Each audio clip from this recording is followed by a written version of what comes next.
that's the wrong one. There we go. That's the right scene. Yay. Dropped like 3 different... I saw that drop like 3 different times. That was wonderful. I'm so used to clicking the other one, and like the book club is so far at the bottom. Well, look, we have like a real overlay now. I know, we look fantastic. Oh, there's Agni Kai blinking. Yeah. Oh, and Addie's blinking as well. That is fantastic. Alright, how do we want to start this? That's a great question. Well, I think as Jam picked the book, Jam should do it. Whoever picks the book gets to host. That's terrible. I guess No. what made you pick the book? Should have read the fine print. I feel like we gotta introduce ourselves each time, though. We do. We can't just dive in. Okay. Wow. Welcome to Tea and Tales Tavern, our book club, with your apparent host, me, Blue Clovers, and Victoria. Wave, Victoria. That's me. And Peter. Wave, Peter. I will wave. And then we got Addie. Say hello, or, blink. Can Well, you see me? Yeah, I see you. Yeah. I might have to make Addie a little bigger, actually.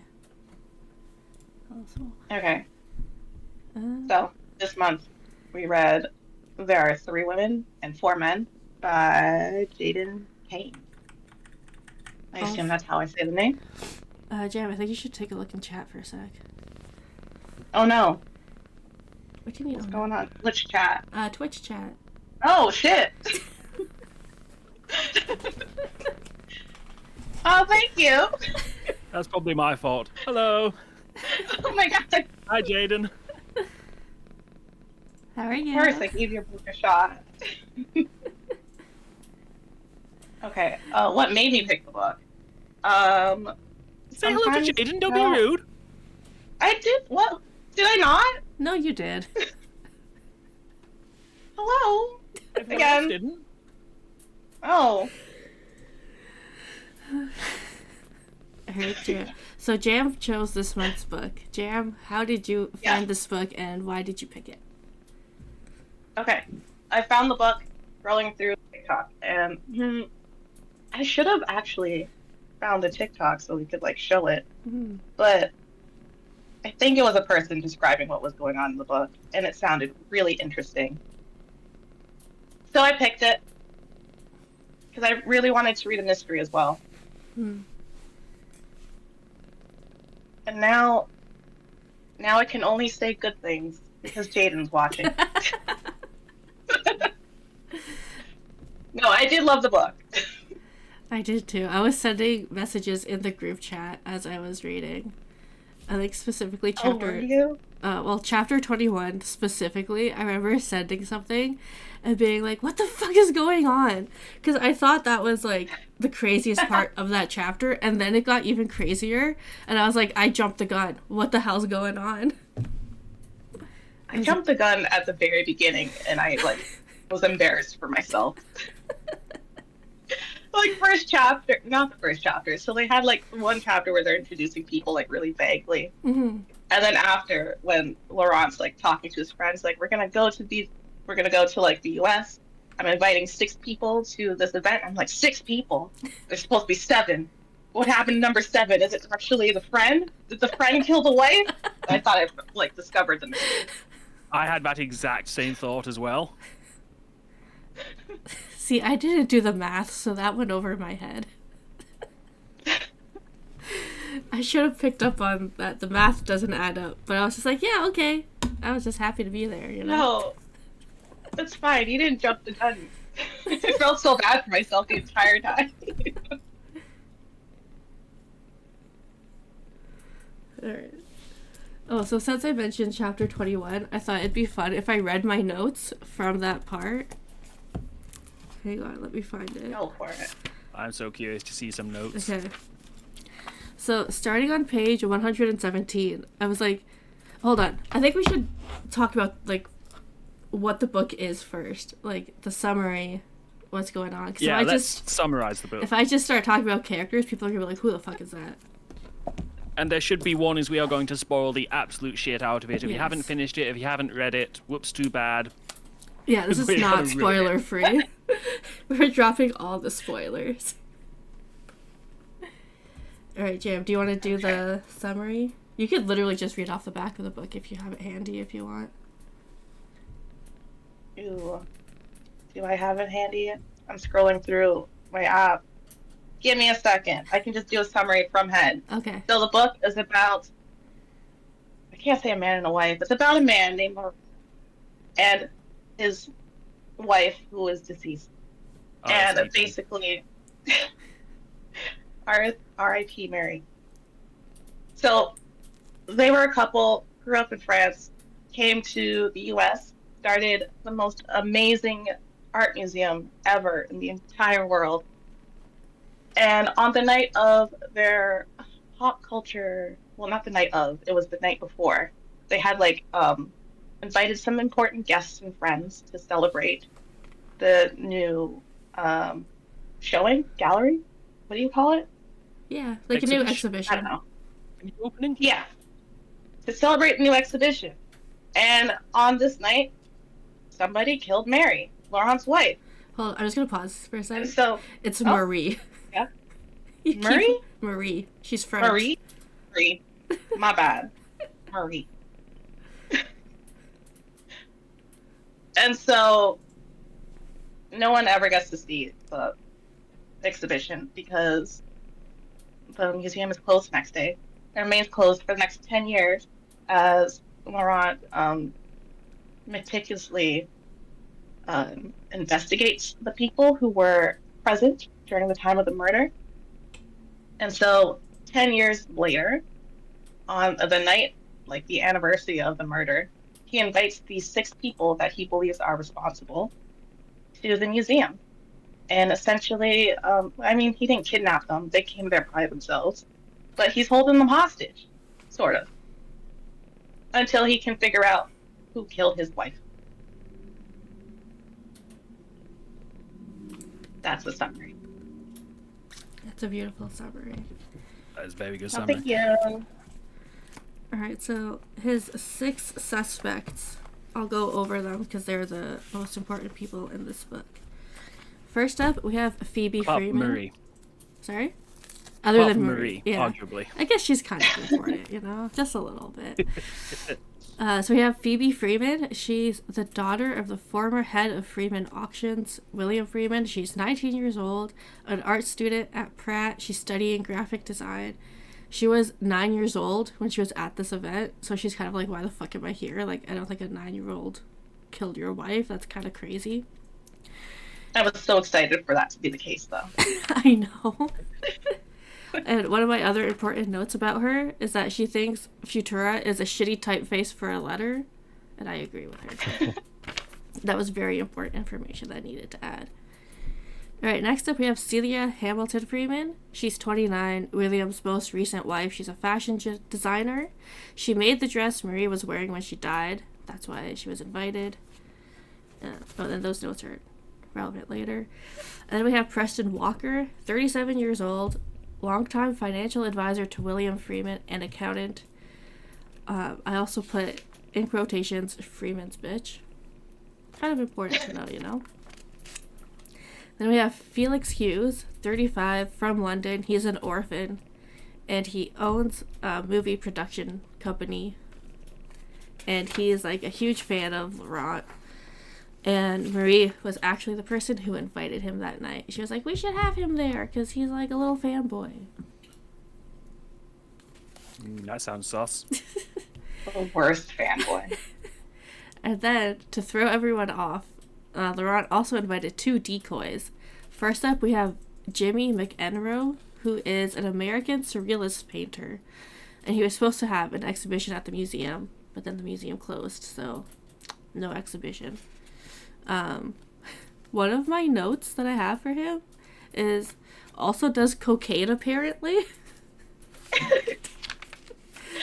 Just like a casual bit of cocaine. Yeah, it was with your just friends. it was just casually dropped in there. I was like, oh, okay. And then I'm definitely gonna say this name wrong. Himari Ching. She's Japanese, and also important to note that she's deaf. She was friends with Marie, and she does origami-like compositions. So that's the cast of characters. That's our main cast. And then we have Laurent, who is the owner and widow of Marie. And then we have Laurent's friend, God, it's the French way of saying I was saying Henry. Henri, yeah. No H. Henri. Henri? Okay. He is a detective in France. Him and Laurent were in the war together, because everyone was in the war together. Me and you were in the war together, weren't we? Yeah, of course. That's how we met. Yeah. And so he's like, Henri, come help me. And he's like, dude, what the fuck? That's weird. Why are you doing that? And then we find out later in the book that Laurent actually saved Henri's life in the war. So he uses that as like a little bit of manipulation to be like, Oh, okay. remember that time I could have just left you to die, but I didn't? So don't And then leave remember me the now. time my wife died, so you need to come and help me? Yeah, meanwhile your wife is alive and safe in France. Yeah, remember that? What a great friend. I never actually thought of that. It's just like, you know what? They're besties. They're ride or die. Of course they would do that for each other. There's definitely some manipulation on Laurent's part. He always gets what he wants. That's what I learned in this book. I kind of feel like that's a 21st century friendship, though. Like, they had to manipulate each other back then, but today if Jam was like, hey, come help me find who killed my wife, I would be like, absolutely, I am there. Not another word said. Let's go. She'd be like, oh, I don't know if we should lock the doors. Lock the doors. Don't let them out. We'd be like Not just pushing lock the her. doors, fucking bang, nail them shut. Like, nobody is leaving here, dead or alive. Oh my god. Jim, we that's will friendship. find who killed your wife. Don't worry. You can rely We on will. us. Okay. I appreciate that. And I don't have to manipulate you into it. No. We're there for you. Don't worry. Absolutely. All right. So they all arrive at the museum. I really don't know how we want to do this because last time we had Megan on, and so it was like Yeah. this is like kind of like our first episode, just the four of us. So Yeah. we're figuring it out as we go of how we want to do the. Well, what happens when they... Well, for me, the museum being closed for like 10 years felt kind of Wonka-esque. He's like, oh, now he's inviting these people, and we're going to get sucked into tubes, and all manner of shit's going to happen to them. This is bad. One of them is going to become a big blueberry. Can you imagine? Well, I was like wondering the state of the museum after 10 years. Like, no one's touched it. Yeah. No one's cleaned it. Is it dusty as hell? And then the fact that he had, like, used the food from the catering 10 years ago, and they ate that. And those who lived are okay. Yeah, they're still kicking. Yeah. Like, what did that taste like? What was that experience like? To just walk into this amazing, dusty museum.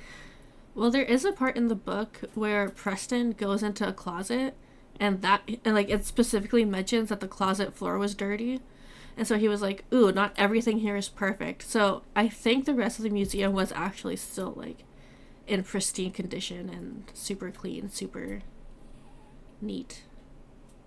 Like Laurent had kept it up. Laurent saying kept it up Laurent. over Yeah, 10 years. yeah. I mean, like, what else was he gonna do? Investigate some About people, his- Anything. clean. Grieve healthily. No. I guess we Yeah, can, babe. like, talk about each scene of the book and how we felt until the end, and then go through our questions. Okay. I'm bad with themes and Like- picking up themes. Oh, I wasn't saying themes, I was saying scenes. Oh, okay, themes, right. that's way easier. Yes. I thought this So- would be like English class, where it's like, so what did the author mean Oh. by this metaphor? And I was gonna be like, oh god, I don't know. No, he thank went you. into- When he went into the closet and there was still a little dirty bit, that describes Laurent's soul over the last 10 years. No matter how much you try to clean it, there's still a little bit stuck in there. And that just spoke to me because I am also fucking miserable. I'm trying to hide it, trying to clean. But there's always a little bit left. Oh my god. Closet must have been rank. But anyways. There was a bug. He was caught. A single bug. Yeah, and then Preston killed him. There's going to be a sequel about the Bugs family investigating who killed the bug. You know what? From the moment Preston killed that bug, I was like, fuck that guy. He needs to die. From there? Yeah. That bug was innocent. He didn't do anything. He's just bugging around. Yeah, he was just chilling in his house, and Preston came in and was like, nah, fuck you, smush. And then wiped him off on the freaking shelf. I think Preston was the only person that I was surprised actually attended that event, because when he received the invitation, like, he was already skeptical. Yeah. And worried that Laurent knew something was going on.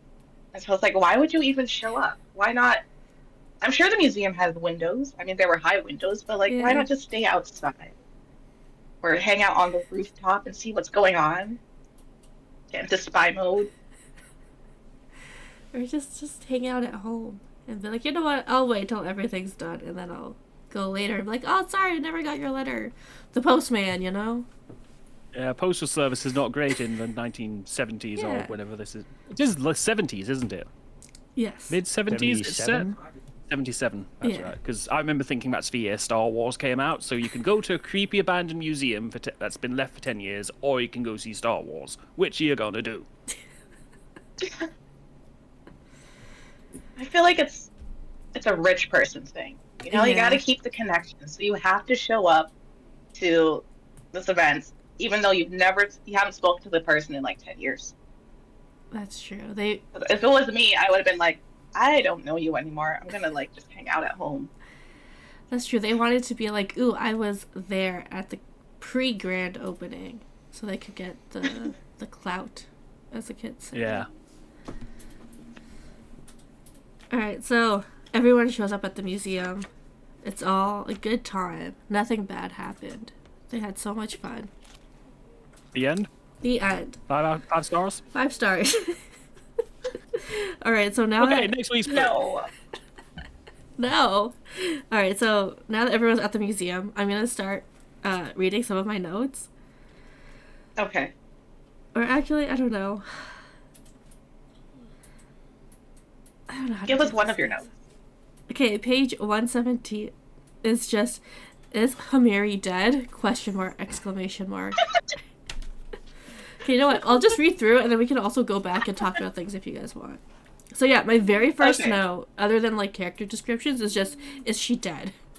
Because she's just like, they're in a theater in the museum and she has just not moved. Like, she just fell asleep. And so 117, I was like, she has to be dead. Like, she's just chilling. Yeah, she's just having a nap. A little Yeah. snooze. And so Miss Isla's eepy. while they're in the theater, Laurent does like little personal interviews. So 125, I'm just like, Felix volunteers to be the first one. Laurent describes him as anxious and confident, kind of contradictory, and offers to be Felix's mentor. And then page 139, Phoebe's the second interview. Laurent mostly talks about the female artist he thinks Marie would like. By the end of the interview, Phoebe likes Laurent more. Celia offers to be the third interview. Preston stops her so he can have a private word with her. He wants to know who knows. Celia says no one, but Phoebe overhears this and she's like, what the fuck are they talking about? At this point, we don't know what they're talking about. Page 151. Hamiri still hasn't moved. Jimmy occasionally does cocaine. Page... Just occasionally. Just occasionally. Page Couple 157. 2, 3 snorts. Yeah, just when you need a little extra kick, you know? Yeah, no pick me up. Preston says Celia sold him the auction house. Dash. I'm sorry, you doing that little at the end there? And then they start fucking in the closet. What is going on? This is when I sent the message in the group chat when I was like, what the hell is happening?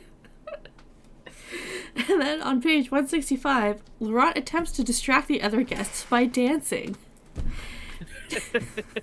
Jimmy, that was wild for me, and I cringed. I was like, what's happening? I need to put the book down for a bit. Just like collect myself. At the end of this chapter, I did just like close the book and I was like, I need a little bit of a break. So much happened. So Laurent's dancing. Jimmy shoots Laurent because he just pulls a fucking gun out of nowhere because America, I guess. And then Henri pulls out a gun and he kills Jimmy. Preston and Celia are still fucking in the closet. And Marie still hasn't moved. In all this chaos, she's still chilling. And 168, Hamiri is dead. That was the end of the chapter. That was just such a wild ride. In that chapter, I supported Jimmy's decision to shoot Laurent. I mean, if I was him, I would have done the same thing. I have a gun. I'm being told I can't leave the museum. You're dead. Goodbye. Yeah. It's like, why don't you try telling my 9mm here who's leaving? It's like, I'm not going to sit here listening to these people have sex in the closet while you're dancing and apparently holding me hostage. Like, what the fuck? That was just such a crazy scene. Yeah. It took a turn. So yeah, I just needed to read that because I thought it was pretty crazy. Probably one of my favorite chapters because I did not see any of that coming.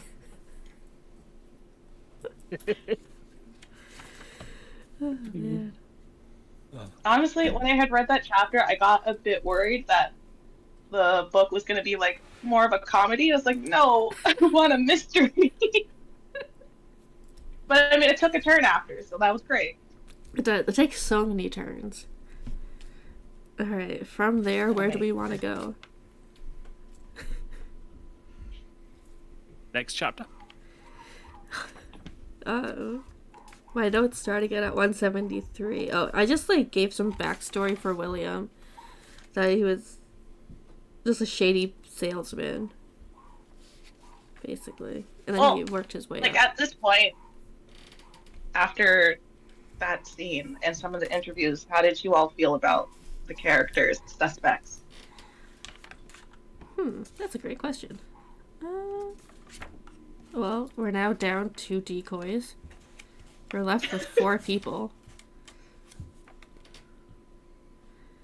I was kind of curious about all... Like, at this point, why wouldn't you do anything to escape? You're just like, okay, cool, I'm gonna stay here. Especially if you knew you hadn't done anything wrong. Yeah, they all kind of just accepted it. Yeah. It's like, this is our punishment, this is what we're here for. I think, like, Phoebe really just wanted the tea. Yeah. That's the vibe she gave me for a lot of the book. She really just wanted to know, like, what's going on. Like, she's nosy as hell, and I Celia respect her. Yes. Celia was a mess the whole time. She could not defend herself. She was constantly crying. Dude, I was waiting for, like, some good plot, like, character development from Celia.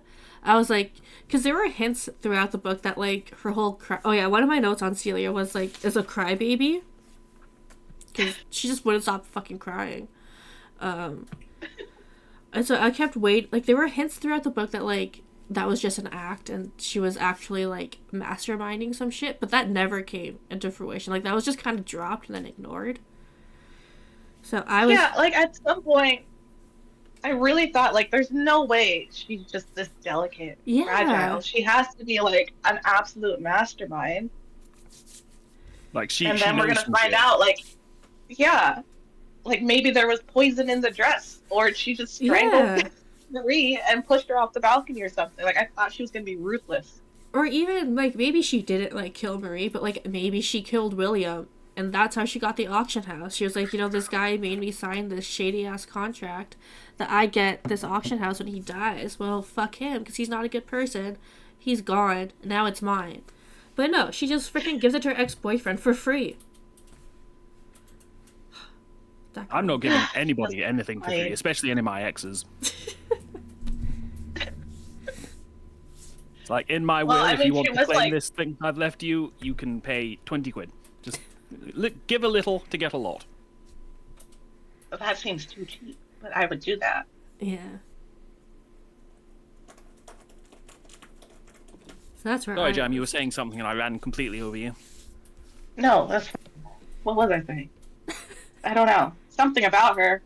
Yeah, I was hoping she had a little bit more going on up in her head. Oh, yeah. So like throughout the like closer to the end, maybe the second half of the book, they bring up that like she's essentially constantly being manipulated. First with Preston, essentially like selling her to this man, and then William kind of helped her with her career, which is why she became such a famous stylist. So maybe she felt she couldn't really do anything because she like owed so much to these people. I don't know. I wish she would have just killed somebody. Me too. I was pro Celia killing someone. She deserved it. Out of all of those people, she deserved to kill someone. Like one of our book club questions is like, who would you give advice to? And I would love to. Celia needs more than advice. She needs like She needs counseling. therapy. She needs some confidence. And I was thinking about that all night. Like, who would I give advice? What would I say to her? I would slap her, and then she would start crying, so that wouldn't help. That's the thing, is also she just cried way too much. Like literally like the whole second half of the book, she's just like crying or trying not to cry. Or she's like trying to console herself or comfort herself. I'm just like, Who has that much moisture for that much crying? right? Like there's no way that he gave them that much water. Like she has to be dehydrated at that point. Yeah. So It made me feel kind of bad for Phoebe. Because it's like, well, I guess Phoebe's doing the parenting here. Yeah. I think Phoebe was probably my favorite. Absolutely. She was cool. I I liked loved her. her. Alright. So far we have 2 dead people. RSVP. Alright. Right. So they get escorted to a gallery where they have like some lovely beds to sleep in. And then they get breakfast in the morning. One thing with the gallery with the beds, they had the like the marble statues. Yeah. I don't think I would like to stay in a room like that. Because it's described as like white. How Yeah. big were those statues that he could throw a marble statue? Yeah, because that does happen. He's like Preston is like picking at Laurent and like trying to antagonize him in a tough fight. Laurent just picks up this fucking priceless marble statue and chucks it at him. And it was To be crazy. fair, I don't know how heavy marble is. Pretty heavy. It's just if it's like a full bust type statue, that's pretty heavy. Yeah. Yeah, especially for an old man at this point. Although that made me think of something, taking it back to early in the book after is it after they discover the body? I forget when it is, but Laurent has a pipe that he throws, and it's ancient and priceless, and then he just has another exact replica. Yeah. Rich man with rich man things. I hope someday I become a rich person so I can have like 17 exact same pipes. Oh yeah. Well, that changes my image of like Laurent a bit. So like instead of being like this old skinny man, she's just this buff man. Yeah, because I Buff old definitely. man. Yeah, he was definitely like old skinny museum curator in my mind. Yeah. So. It kind of seems like, imagine he's got like this big long beard because he hasn't shaved for 10 years, but then he's got like a body like Bruce Wayne as Batman, and he's just hurling shit across the place. Well, he did survive the war too, so That's true. maybe that's what he looks like. It's just Bruce. That'd be Willis. so scary. Now I understand more why Jimmy would have shot him. Well, shot at him. And why no one would just leave. Yeah. You know what? I think we're onto something Yeah. here. If somebody's like, oh, hey, I'm going to leave, and he's like, oh, look at my gun show.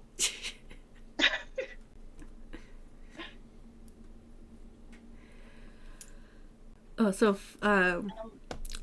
it's breakfast time now, And one of my notes is that Laurent made an itinerary. Didn't mention what font they used. I for one, was disappointed. I was keeping track of the fonts being used. Did you give up at that point, or did you continue? No, I did it throughout the whole book. It seemed very important Amazing. information, so I took notes every time. That's amazing. Listen, it's the graphic designer in me, okay? I need to know these things. I was sitting here like, I am genuinely not surprised. I am surprised it's not in a spreadsheet at this point. That is surprising, but I thought about it. you know, But you just ran out of time. Christmas and whatnot, no time for spreadsheets. Listen, I think at this point it was like 2 or 3 a.m. So I was like, yeah, maybe I don't turn on my computer and make a spreadsheet. Oh, I forgot to say, like, before they had breakfast, while they were throwing marble statues at each other, I 100% thought Preston did it. That he murdered Marie. Oh yeah, I was Team Preston. He's a character. He's a guy. Not a good man. No, I was like, this man, like, he enjoys it. He enjoys antagonizing people too much to have not done something bad. Yeah, like, even if he didn't do it, let's frame him for it. I can agree with that. He deserves to be in jail for something. Probably for killing a bug, but I digress. Yeah. Fuck that guy. I was thinking, like, first, going from human to bug, that means he's killed, like, twice in the space of 10 years, which is not a very good killing streak. No, be better. Kill Yeah, more if, people. if you're gonna murder, go commit to it. Yeah, You either murder or you don't. There is no middle ground. go big or go home. Come on. Exactly. I guess that kind of, like, there was that thing that Laurent and Henri kept, like, bringing up about, like, what their general had told them Yeah. in the war about, like, once you've killed somebody. But, I mean, Preston is, Yeah, I he couldn't has see him as a serial killer. he has no morals. Like, he is absolutely like, you're in the way, I'm gonna kill you. He doesn't care. Yeah. I don't think he has that, like, moral dilemma in him of, like, oh, should I be feeling bad? Because, like, Laura, at some point, he does kind of, like, feel a little bad about what's happening, and he's still trying to, like, keep his morality throughout all this. And Henri has to be like, dude, like, you kidnapped and trapped these people. Like, it's a little too late, you know? And Laurent's like, no, like, I'm still gonna try and treat them right. I'm not gonna, like, go overboard and crazy. So, he tried. He didn't shoot anyone. Morality is a sliding scale. No. I mean, yes, but no. I think that's what upset me the most in, like, the next scene with, like, the game they were playing. It's like, why would you let them quit? Fuck your morals. Tell us what's going on. Get the gossip from them. Yeah. Yeah, I was surprised he let everyone just quit. Like, at least Phoebe started off trying to throw the game. But, like, Celia was just like, I'm out. I can't do this. And it's like, yeah, of course you can't. I'm not surprised.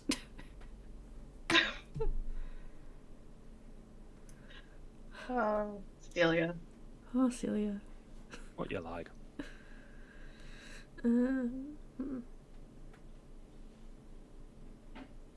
So I'm looking over my notes.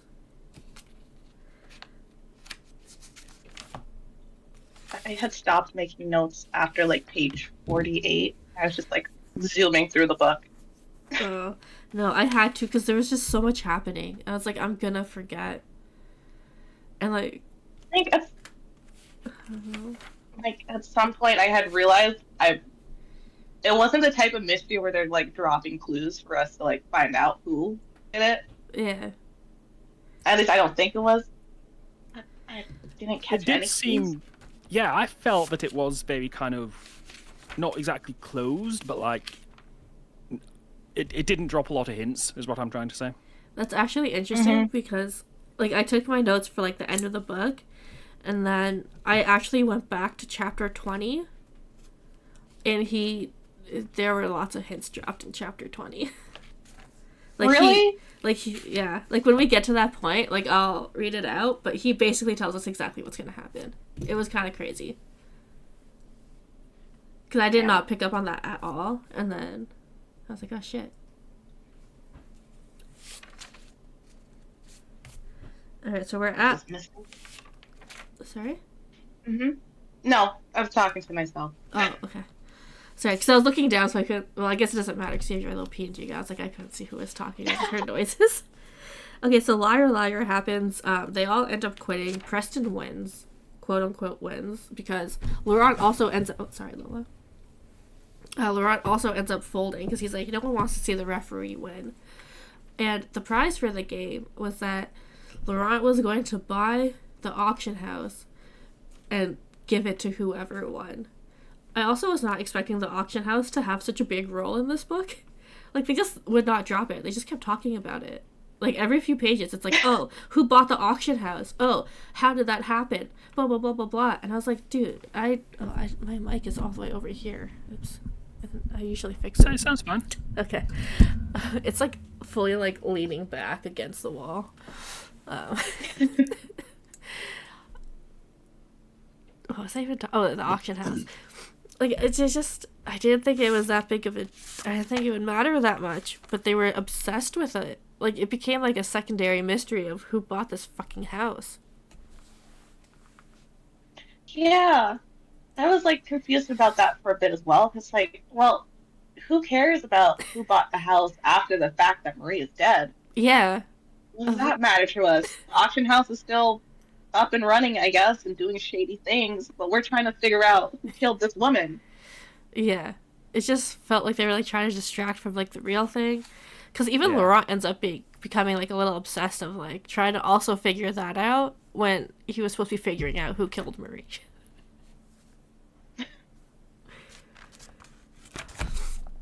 Laurent has mixed priorities. He does. He gets a little distracted, you know? It'd be how He it just do. likes the tea. Yeah. So throughout the book, Felix and Preston... Well, Preston kept trying to get Felix to, like, become an ally with him. Did you guys think that Felix was actually going to do it at any point, or...? Not particularly. It seemed like, I don't know if you watch Big Brother, but in shows like Big Brother or reality shows, I was like, bruh, let's team up. Bruh, I don't know, bruh. I don't know. Come on, team up with me, bruh. I don't know, bruh. That's what it kind of felt like they were trying to make some kind of pact. Yeah. You don't vote for me, I won't vote for you, bruh. I felt like if Felix did team up with Preston, like quotations team up, it would have just been so he could immediately backstab him as like the most convenient time for him. Like it wouldn't have been a true team. Yeah. 100%. And Preston probably would have done the same thing. Oh, Preston would absolutely have done the same thing. Preston would have been like, put it there. Like, while he's shaking his hand, the other hand would have grabbed a knife and literally stabbed him in the back. Well, actually, since you mentioned that, so Jimmy was killed. He died. At some point, Laurent, I guess, is in the closet with Celia doing her little interview. Felix and Preston are standing over Jimmy's body, just looking at it, because like that's what you do, I guess, when there's a dead body in front of you. And they Is this the same closet they were banging in earlier? Yeah.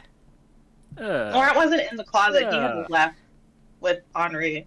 And they had like gone out, and then there were reporters like outside the door and stuff. Yes, sorry. Or he'd left the room completely. Yeah, he just pieced out, and he's like, have some more snacks. You're right, I forgot. And so they're looking at the body. More stale snacks. Yeah, just have fun. I was wine. just hoping they'd clean the banging closet. Like, come on now. It's going to be a big imprint of someone's butt against the wall. Put a frame against it, that's a portrait. So they're looking at the body, and then they actually find a second gun on Jimmy's ankle. I know. What a surprise. I was shocked. And appalled. It's pretty crazy. And so we find out later that they had both agreed that they wouldn't take the gun. They would just leave it. I feel like we all know who took the fucking gun. Like, I think literally... Yeah. Oh yeah, page 273. Preston has the gun. In brackets. Of course he fucking does. That's my note.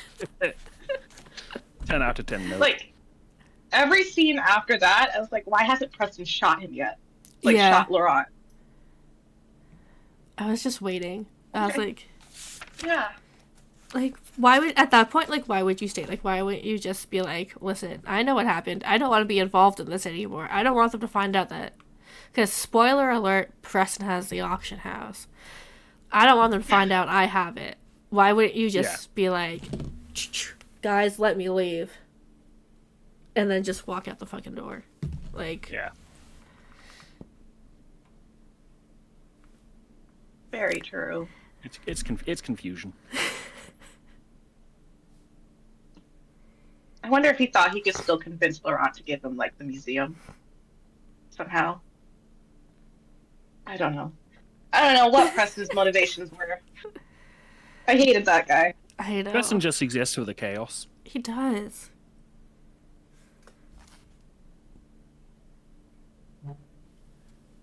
What scene are we at now? I don't know. We kind of jump all over the place.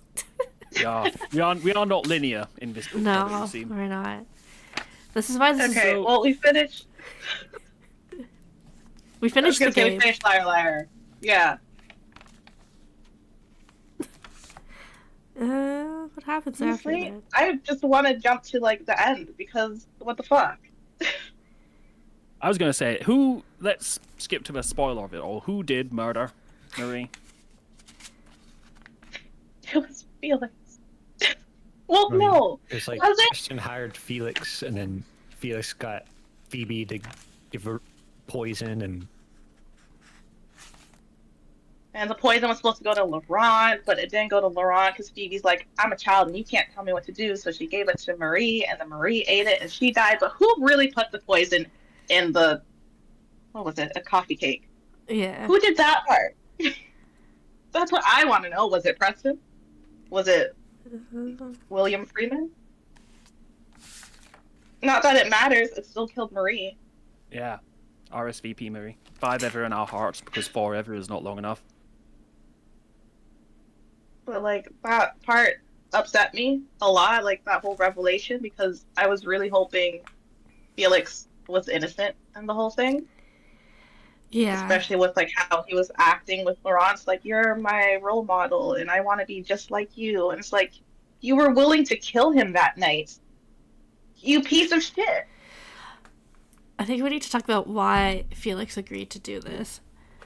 So we talked about Why did Felix agree? we talked about Felix being an orphan. He grew up not knowing his parents. I think, was it Preston that reached out to him initially to be like, yo, this guy is your dad? I can't remember how he I finds believe out. so. Okay.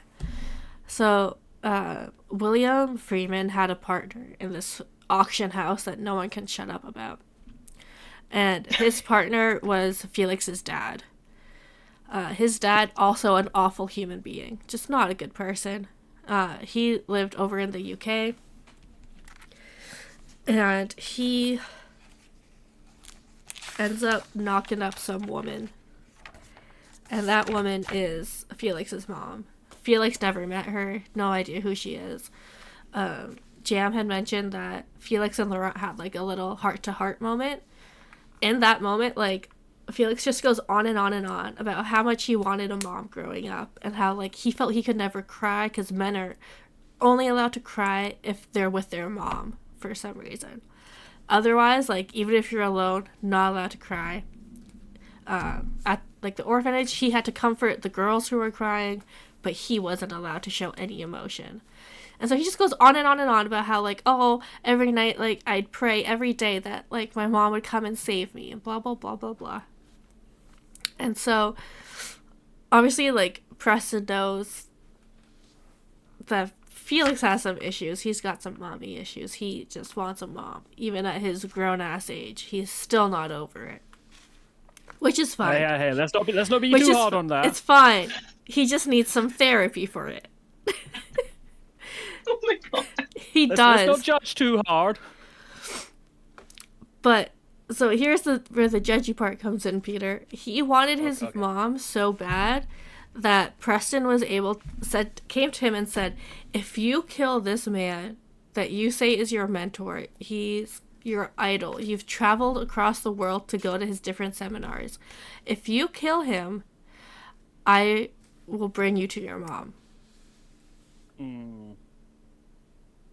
And keep in mind, he knows, like, Felix knows that the people who work at the auction house are shady. He knows his dad wasn't a good person. He knows William Freeman's not a good person. One can assume that Freeman's bitch is also not a good person. Yeah. That's some specious logic. Right? So you have these shady-ass people coming to you and saying, hey, if you kill your idol, I'll totally, 100% tell you who your mom is. You can believe me. Yeah, trust me, I wouldn't lie to you. Right? I think Felix might have been also like slightly confused because he still didn't know that the money he had gotten was from Laurence, and I think he had thought it was from Preston and Williams. He 100% thought it was from his dad. He thought he thought his dad gave him the money. Oh. You just waited another 5 years and gotten DNA testing when that was invented. So they tell Felix all this shit. They're like, yeah, we're gonna take you to your mom. She's really close. She's really, like, she's nearby. Anyone want to just vibing in the Volkswagen down the road. Yeah, anyone want to guess who Felix's mom was? Who was Felix's mother? Yeah. Free. Yeah. The woman he murdered. Da da da da. Whoa. Which I didn't expect because, like, we had that one chapter of, like, Marie's life. Yeah. And I know she mentioned she was with, like, this awful guy. And one day they're like, the guy comes back and he's like, we gotta go. And she says she's not going with them and he just leaves without her. But she never mentions a baby. She does at the very, very end. Oh, I was reading too fast. It's like, what's happening next? Damn. Because I read that chapter, and they were talking about how, like, her shitty ex, blah, blah, blah, blah, blah. And I was like, man, I bet you that's his dad. Just because, like, the way that he was being described, I was like, that has to be him. And, like, I read that she was pregnant. Because that's why she lost her temper with him, was because she was carrying his child, and he's like, we gotta go, and he's just, like, being an ass. And she's like, bitch, I'm literally carrying your child. Like, what do you mean? But that it still didn't clue into me that she has a kid. I was like, yeah, that's probably his dad. Somehow it didn't connect in my brain that Felix was a child until the end. So I'm even worse, Jam. I freaking knew she was pregnant, and I just forgot that, like, the child had to go somewhere. He doesn't just, like, poof into thin air. I mean, it might. But you know what? I think that part of that is Marie's fault. Because then they get to America, and then they see Felix following around Laurent like a little lush puppy. And it's like, I don't know, sneak him a letter and be like, hey, I know who your mother is. Do you want to know? And then meet him or something. Yeah. I mean, it's not her fault that he died, like, he killed her. But, like, she was hinting at, like, reconnecting with him somehow in some roundabout way. It's like, you could have just talked to him. He was everywhere. He was following you guys around. Yeah. Talk to him. Gotta wait another 20 years for MySpace to be invented. I think the crazy part is that, like, she died at 46. So, like, it's not like she was, like, some young teen mom at that point. Like, I feel like at 46, you're kind of like, all right, I gotta get my chickens in a row, tie up some loose ends. Like, what are you waiting for at that point? Yeah. Who knows? So do we want to take a little bit of a break and then we'll come back and go through the questions? Do some quick fire questions about how the book made us feel and whatnot? Is there anything else we want to talk about before we get to questions? Because we also have Phoebe's bit at the end still. We can talk about Phoebe's bit. Okay. That was heartwarming after that fiasco. And Laurent. Yeah. At the end, but let's start with Phoebe. All right, so end of the book. Oh, we didn't even talk about. There's 2 more bodies. We don't care about them. Yeah, they're just there. Okay, so Felix finds out. Well, no, hold on. Laurent realizes that Felix is kind of the reason that Marie's dead. And then. Wait. Who shot who? Okay, hold on. So, they're in the penthouse. So, we're going to rewind a little. The crime scene is at the penthouse. Laurent has not touched it in 10 years. And so, his grand finale of this nonsense is he's going to bring them all back to the penthouse so they could recreate the crime. And so, as they're, like, trying to recreate it, and he's like, we're going to pretend that Preston's the guy who killed Marie. And so as they're doing all of this, Phoebe is sitting in the same chair that she sat in 10 years earlier. And she kind of starts, like, having an episode. She starts kind of, like, freaking out. And she, like, things are kind of, like, slowly coming to her. And the thing that ends up triggering her memory is Celia puts on the same record that was playing 10 years before. It was, like, an old Christmas holiday album. That's one thing.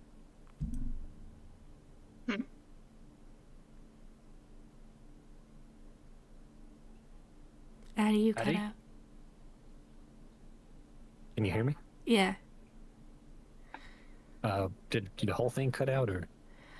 All I heard I was... just heard that's one thing. Yeah. So the whole penthouse was untouched for the 10 years, but they had to go find the vinyl to put back on to the... You're right about that. That's a good point. I didn't think about that. Like, did Celia put it away after the crime happened? That's a good point. Huh. That's just one thing that really stuck out to me. I didn't even realize that. Because, yeah, he's like, oh, it's under H for holiday. Huh. I'm realizing I'm really bad with mystery books. Me too. Also, I was going to have, like, little fireplace ambiance playing in the background. I totally forgot to do it, and I just realized that. Oh, well. It's fine. So, yeah, the music... After the break. Yeah, after the break, we'll have some fireplace ambiance. It'll be fine. So, yeah, the music triggers Phoebe into remembering that Felix is the one who gave her the coffee cakes. And he was, like, explaining it to her, and he was talking down to her. And just, like, she didn't like that he was talking to her like she was an idiot. So she purposely swapped them. And even when she gave it to him... That'll show him. Yeah. Well, it's, like, 9-year-old logic, right? Like... Yeah. Whatever. And so she goes and she gives it to Marie. And she's like, oh, the one with the sugar is for you. And Marie tells her, like, oh, no, I think that's for my husband. Like, he's the one that likes it. And Phoebe says... no, I think you'll really like it. And she's like, you know what? You're right. And so she eats it because this little 9-year-old child is like, please eat this coffee cake. And then she ends up dying.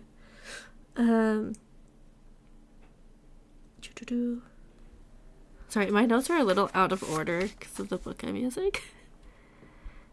So then... okay, so Felix goes out onto the balcony with her, and that's when Phoebe runs away. Felix says William and Preston are the people who found him. And we're like, hey, do the thing that we talked to them about. Hold on, I have to try and read my writing. So, Marie had sent Felix $500,000, and that's how he funded his movie house. He thought his dad had given him the money. But that's why she was always like, oh, we should invite him to this, we should invite him to that. Because she's like, oh, that's my kid. So Preston is the one who shoots and kills Felix first.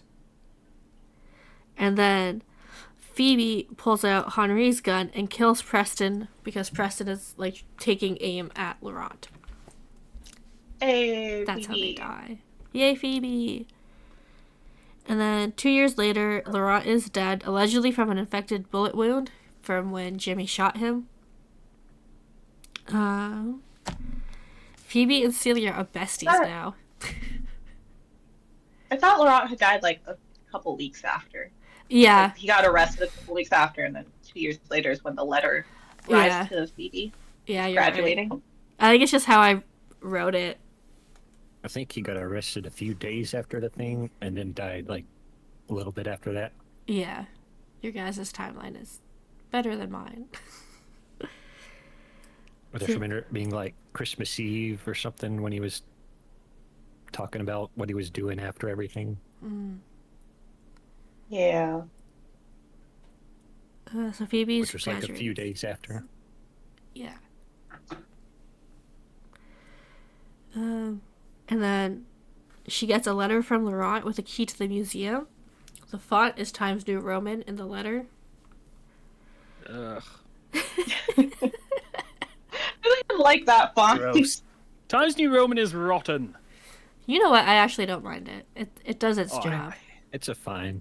It's all I right. hate it. It makes me twitch. Never my first choice, but Yeah. My first choice is normally Arial, which is a basic bitch selection, but still. Yeah, but sometimes you need a good serif font. You can't use Arial if you need a serif font. Yeah. I don't think I like either, just because it's like it was the required fonts in school. It's like you have to use this one or this one. Fuck you. Let me use whatever I want. Yeah, I will type in Wingdings if I want to. Get lost. for serif, I kind of like Gar. That's a good one. I like Garamond. Okay, so Laurent leaves the museum to Phoebe, saying it's what Marie would have wanted. I'm not gonna lie, I cried at this part. I was done. Same. I was like, so at the original gallery, like Marie and Phoebe had chatted a little bit, and then when Phoebe was talking to Laurent, she was telling him like what Marie had said to her. So at this point, he quotes what she said to her, like I guess 12 years ago at this point. And it's that the world of art needs a woman like you. And I was just like, psh, done, bawling. I was like Celia, I couldn't stop crying. And he also gives her the painting, Shooting Painting American Embassy by Nikki de Saint-Fail. And this is the painting that he had talked about in chapter 20 with her. What was that last little note about the painting? Like something with a gun? A woman with a gun or something? Woman with a gun? That was... do I have the note here? No, that's the letter about the key. I actually have the painting here.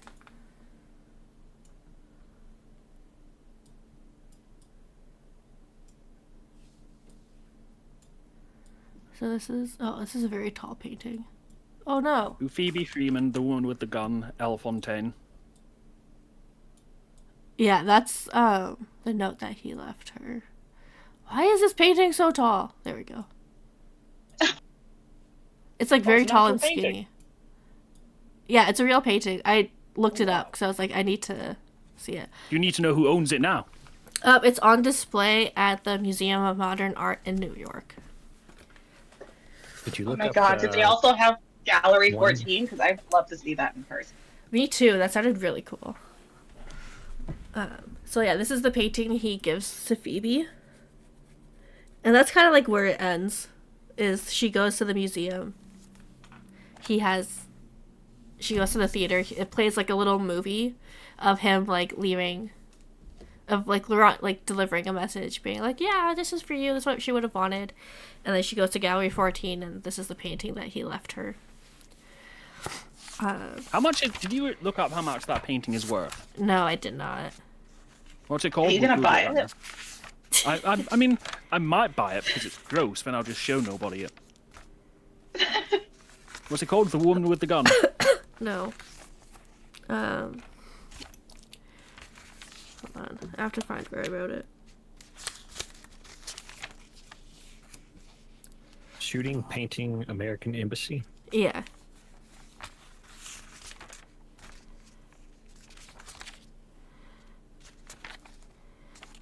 Okay, while Peter looks that up, I'm gonna read my notes about chapter 20. Because basically after the book ended, I was like, that painting has to have like a meaning from the book. So I went back to find where Laurent and Phoebe first talked, like during their interview. It was chapter 20. So Laurent talks to Phoebe about how she might start to remember more about the museum now that they're in the museum. And going even farther back, when I think it was when Laurent and Henri were on the plane, Henri is talking to Laurent about how if children experience something traumatic, sometimes they block it from their memory, and so they should keep an eye on Phoebe in case she starts to remember things. So that was him kind of like laying the little eggs, Easter eggs? No, I don't know, the little seeds to be like, Phoebe's important, she's gonna remember something, which is exactly how we find out who killed her. And then Laurent's talking to Phoebe about the painting, and he says, oh, and then Phoebe says the clear message about this, like the clear message about the painting being women can shoot guns too. Phoebe's the one who shot Felix. They're just harder to get if you're not a man. She stole the gun from a man. So I thought that was pretty interesting that, like, those little details when I first read them, like, they didn't seem very relevant. But then you finish the book and you're like, oh shit, like, he literally told us what was going to happen, down to them having to find something that would trigger Phoebe's memory because she was the catalyst in figuring it all out. Damn. Yeah. And then my last note is that I thought it was interesting. Actually, no, we can go back to this when we come back from the break. It's fine. Because then we could talk. What were we talking about when we get back from the break? Go through our questions. Okay, then I'm going to bring this up now because it wasn't a question. I thought it was interesting that he did Laurent's death, like, off camera, so to speak. Because, like, Laurent's all about, like, the spectacle and putting on a show and being a performer. And so for him to have gone through all of that just for his death to basically be a footnote in a book about him finding his wife's killer, I thought that was an interesting choice. Oh, that's true. He didn't get to have any of, like, the showmanship in it. Yeah, it was just... Damn. Died from an infected bullet wound. Or did he? Well, no, he's definitely dead. Or is he? He definitely died, and Henri went back to live with his wife in France, happily ever after. Yeah. Yeah, there was a scene where when Phoebe went back to the gallery, he left a note or something saying that he would be there if he was alive, pretty much. Yeah, he's like, if you're seeing this, Yeah. I'm dead, because otherwise I would have done whatever I could have to be there to, like, see you when you graduated. I don't trust it. I think Jaden's aiming for a sequel here. He's going to make Laurent the new guy from the new Daniel Craig character from Glass Knives. All right. Is there anything else anyone wants to bring up before we cut to break? I think we went through Nope. the whole story, so we can go to questions after break. Okay, cool. We will be right back. I gotta take this off the screen now. Okay, we'll be back.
Do you have the fireplace ambiance? Oh, you're right. Thanks, Jam. You're welcome. All right, now we got our fireplace going again.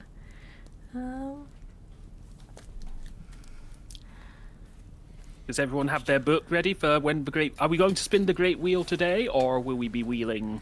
No, we can Next do it time. here. Yes, We'll do we it love at the us. end. We love a wheel. Also, I have an update. Ottawa won. Oh, did they? Yeah, 3-1. Do we like Wow. I like both teams, so I would have been happy that? Yeah, I either like way. both teams. Because That put Boston in last, so I'm happy. Yeah. Yeah. Fuck Boston. Suck it, Boston. We hate Boston here. Yeah. Fuck you, Boston. Oh, hold on. I also have another photo Take your Red Sox and your Celtics and fuck off. here. Oh my gosh. So this is a photo of the artist shooting her paintings. I found that and I was like, oh, I should share that. And that was cool. Well, she actually shot the paintings. Yeah. Oh, she's doing it all wrong. She's closed both eyes. She's closed one eye. That's a problem. That's how you- Doing an amazing job. Correct me if I'm wrong, though. I mean, Jam is the only one here who has firearms training. Are you not supposed to keep both eyes open when aiming down a sight? I mean, a combat Depends on setting, how you want far both you're eyes aiming. open.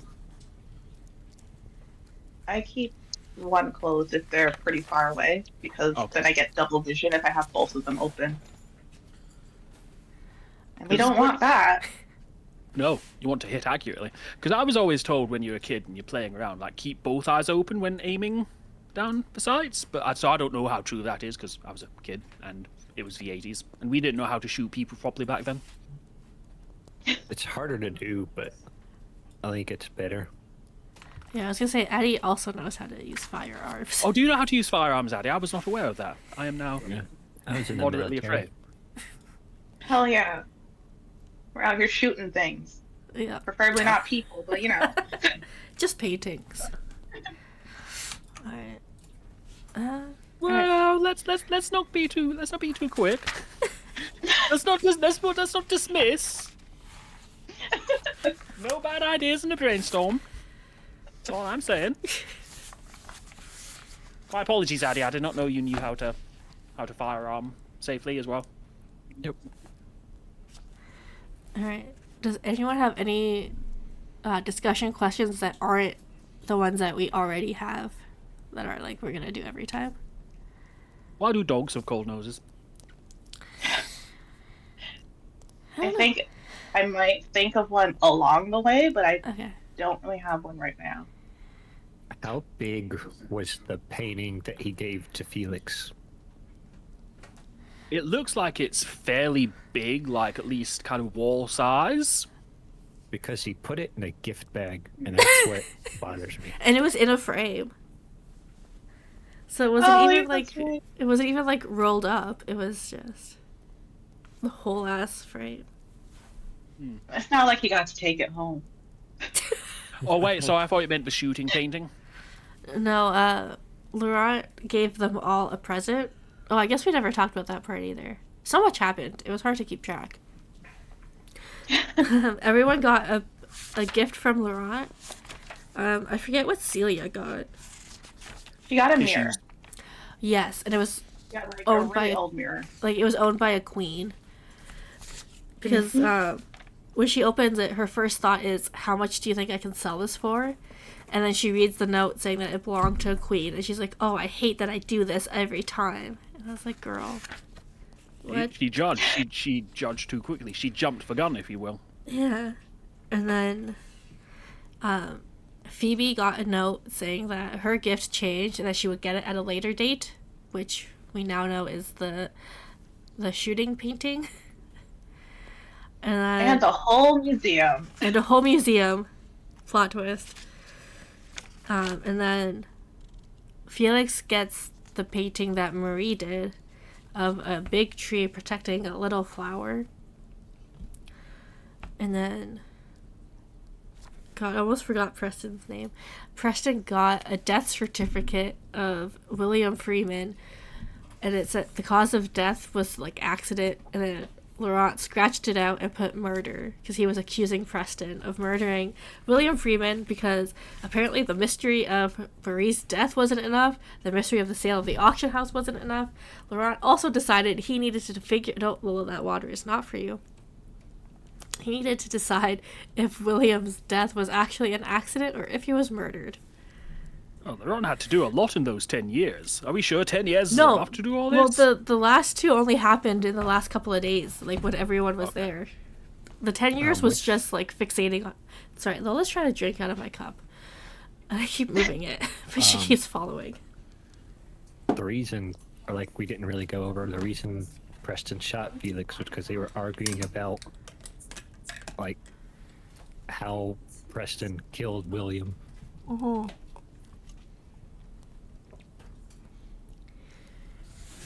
Sorry, But Lola. I found all of that.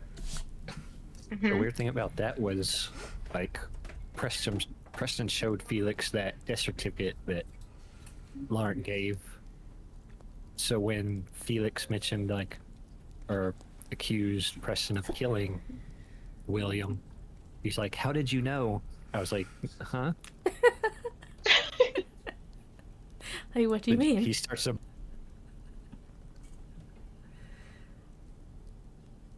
You might have cut out again. He was blaming Celia when he showed Felix the thing. It might have been an act, like, because I mean, he chases Laurent down the hallway after to be like, obviously I didn't kill this man. It was an accident. It was a car accident. Had nothing to do with me. So he might have just been trying to play that card the whole time and be like, you don't actually know I killed him. I keep closing my book, even though there's things. Alright. I wrote out some questions for you guys. Ooh. Were there any plot twists that you figured out along the way?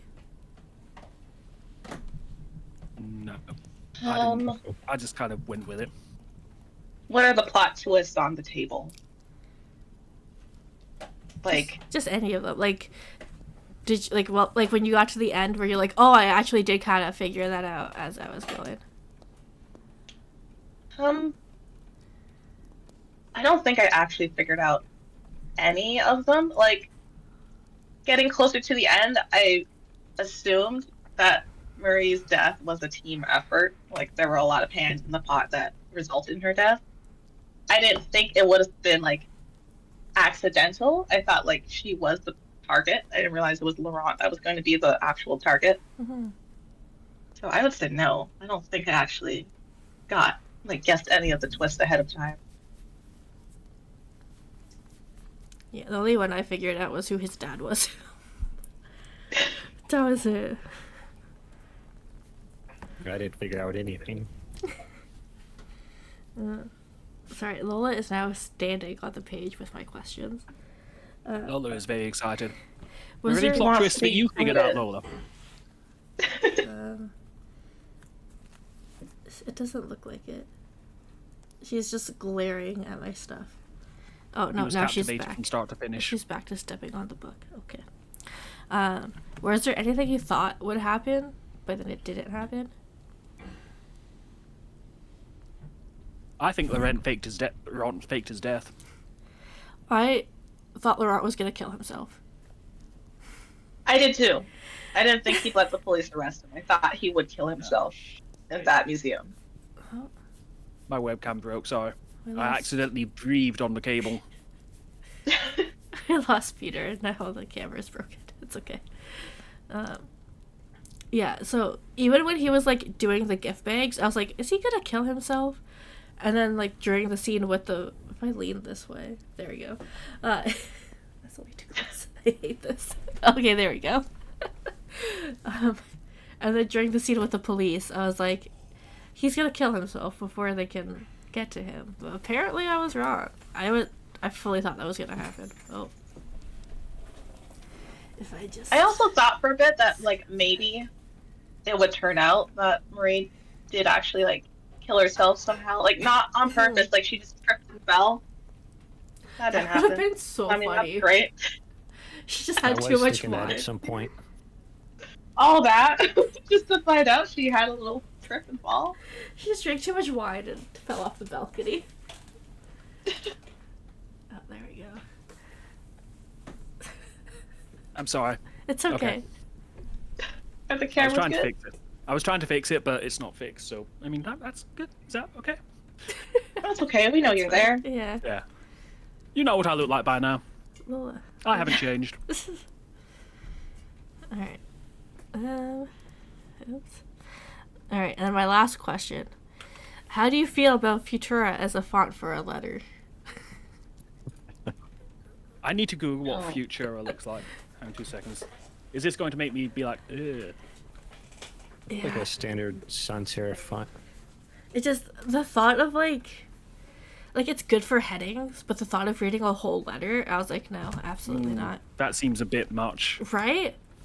It's too angry. That's how I knew I was Team Phoebe. So, I was actually reading the reviews for this last night after I finished the book. So I think one thing that we should talk about, maybe not like a whole, whatever. Jaden is an artist, and he is a graphic designer. Cool.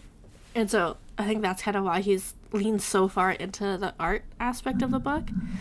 And some of the reviews were like, there was too much art talk and blah, blah. And I was like, that was kind of my favorite part of the book. I thought it made it way more interesting. And it, like, gave it more character. I mean, you're in an art museum. Exactly. Like, what the fuck? I liked it a lot. I felt like while I was reading it, like, this author is knowledgeable about art, and I feel like I'm actually learning and becoming interested in, like, certain movements or certain pieces. It's not just like, we're gonna put it in, we're gonna set the scene in an art museum, and yeah, there's pictures all around us. Yeah. And that one's blue. Like, it Like, I actually, appreciated detail. yeah, like, it went into detail. It was very well done. Yeah, it's ridiculous to complain about there being too much art in a story set in an art museum. Yeah, it just, like, it shows that he cared and, like, put in the research and did it well. I don't know. I liked it. It's just, I saw that and I was like, that's kind of crazy. So, yeah. I agree with you. That is crazy. Just thought I should mention it because I was like, what the fuck? But yeah, I thought it was cool that, I think- Sorry, keep going, Jim. No, I was gonna say, I think people like that are the kind of people that only read, like, not the text, like what people are saying. They're not reading all the details, just skipping straight to, like, this person said that, and that person Yeah. responded with that, and not, like, reading all of the, like, rest of the book. I agree. So I believe this is also his first novel, like full length, like book. How do we think he did for a first time? I think he did really, really well. Pretty good. I think so, too. Like, there's some books that I'll read and I was like, oh, that was a good book, but like you can tell it's like their debut novel. With this one, I was like, I don't know, I loved it. I love his writing style. It was like very I like the interesting. pacing. Yeah. Because What if we combined this book with Dreamers Do Lie and Laurent goes to hell and has to work his way through? No, it's actually about Preston. We follow Preston. We need to get Megan on that. Yes. But yeah, I liked it. It's gonna come up our own universe canon of every book we ever read. Yeah. All in one universe. It's gonna be a mess. Like this time next year, we need to have combined all 13 books that we've read. I love it. All right, are we ready to go to our questions? Let's go. Hell I yeah. believe in you. Okay, hold on. I have to find the captions. Okay, there you go. Let me hide that. Because for some reason... Do you have the questions handy? Because I have them. I brought them up. I do. Hey, teamwork. All right, number 1. How much did you know about the book before you picked it up? I knew what was zero. on the back of it. Yeah, I didn't even know it existed before Jam picked it. I didn't either. Same. But yeah, I'm happy I know now. And I think I'll definitely read, like, if he has any other books to come out, I'll definitely read them. I like it. I really like his style and the way he writes. It was interesting that he kept it in a kind of present sense. We haven't really talked about this, but he kept everything in like a present sense. Like it wasn't he had, she had, she said. It was he says, she says. Mm-hmm. I prefer when people write like that, honestly. Yeah. I quite like it. It seems fairly unique though. Like I don't read a lot of books like that. Everything is kind of past tense. Like as I said, he said, she said, not telling it like it's unfolding. Yeah. Mm-hmm.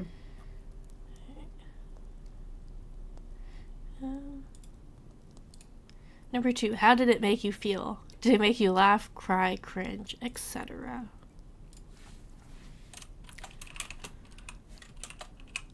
Who wants to go? It made me Overall, who wants to It go made- first?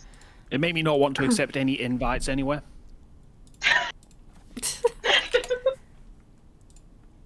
Just none from rich people. Yeah. Yeah. Although I kind of have that policy anyway, because I've seen too many movies about rich people hunting people. So if a rich person ever sends me an invite, I'm like, I am definitely going to end up on their Christmas table, stuffed and baked.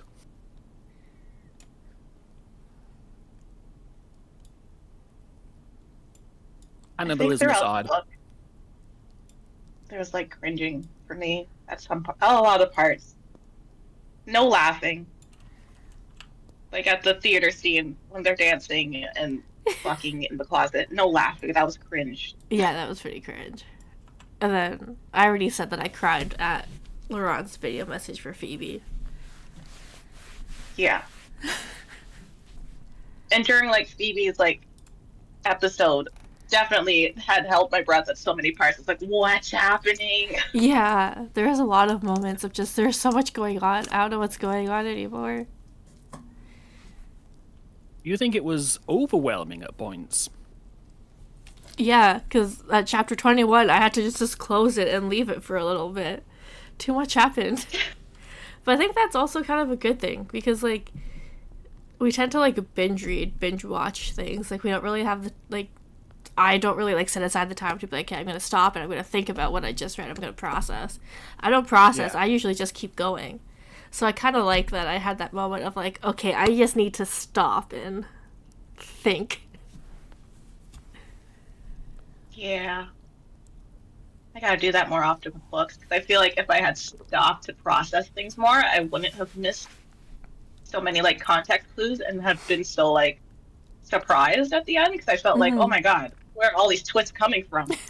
But I could have like picked up on a bit more of it if I like didn't rush through everything. Yeah, that's kind of what I... Oh, sorry, Peter, go ahead. Sorry, Jam. Victoria, that's who you are. I said, sorry, Jam. Sorry, Victoria, go ahead. I was just gonna say, I think that's what I like about doing book club and, like, actually taking notes. Is that I actually have to, like, think about things and process things and understand it enough to talk about it. Because usually when I read, I just read it and then I move on. I don't really, like, think about it, process it. It's just kind of, like, one and done. I just know if I enjoyed it.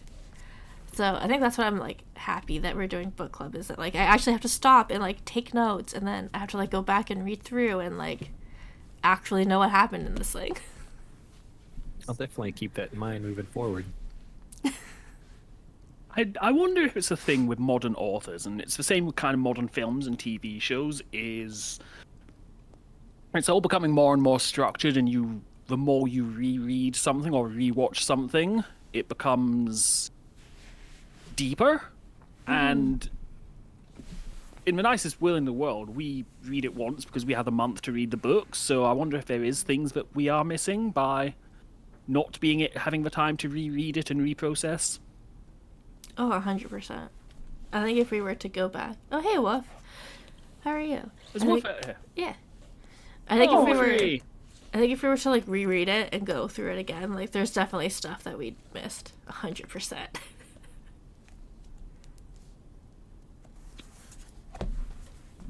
Would you reread it? I hate rereading things. I'm sorry. Yeah. I'm the kind of person who's like, as soon as I start to reread it, I'm already like, I know this happens next. I know that happens next. It's just not fun for me. I think I'd have to wait a while, kind of like what I did with Megan's book, because, like, I had read it before, and then it was, like, years in between when I reread it. So I think I'd have to wait a bit to reread, and then kind of pick up on things.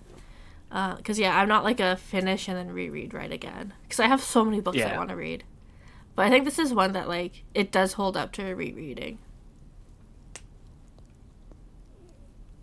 You would find more in it if you did reread it. Well, now that you have notes, you can kind of see where your mind was when you were reading it first time. Oh, yeah, that's true. That would be actually really interesting to, like, go back, take new notes, and see, like, what mindset changed. What I'm more excited about is this time next year, when we're doing our 1 year and 1 month anniversary, whatever we're doing in a year, is going back to these notes, because we will absolutely have forgotten what the context was. And so Victoria just reading, what the fuck? is going to be excellent, because a year from now, nobody will know what that means. Yeah. That'll be fun. Alright, are we ready for the next one? I am more than ready. Alright. Do you have any favorite quotes or passages you would like to share? I don't know if I actually have any. I mean, the only one I've had highlighted is like at the end when it's like, Laurent's talking to Phoebe through the video, and he says, "And that very same woman said it better than I ever could. Phoebe Freeman, now more than ever, the world of art needs a woman like you." Highlight it because I was already crying, and that made me cry more. That's definitely what I was thinking. Yeah, that was a really good one. The one that I put was actually from Preston, and he's talking to Laurent. It's at dinner. Sorry, I'm just like looking at the book trying to figure out what scene this happens in. Okay, so this happens after Laurent talks to Celia and they're having dinner. And this is what Preston says. "Look at you. Still going through all of this, still not a fucking clue what you're doing. Just a god complex and a broken heart." And so the part that I quoted, like, in my notes was "just a god complex and a broken heart." And I was like, that would be a sick-ass Fall Out Boy song title. That would. Or like a brilliant tattoo. Right? Like, it's just, I don't know, it made me kind of giggle. So that was my favorite quote. What was it again? That would be an amazing song. Just a god complex and a broken heart. 'Cause I can do it with a god complex and a broken heart. Sounds like a Fall Out Boy song. Right? It's a perfect Fall Out Boy song. Alright. Oops. Alright, number 4. What were your favorite scenes from the book and why did they stand out?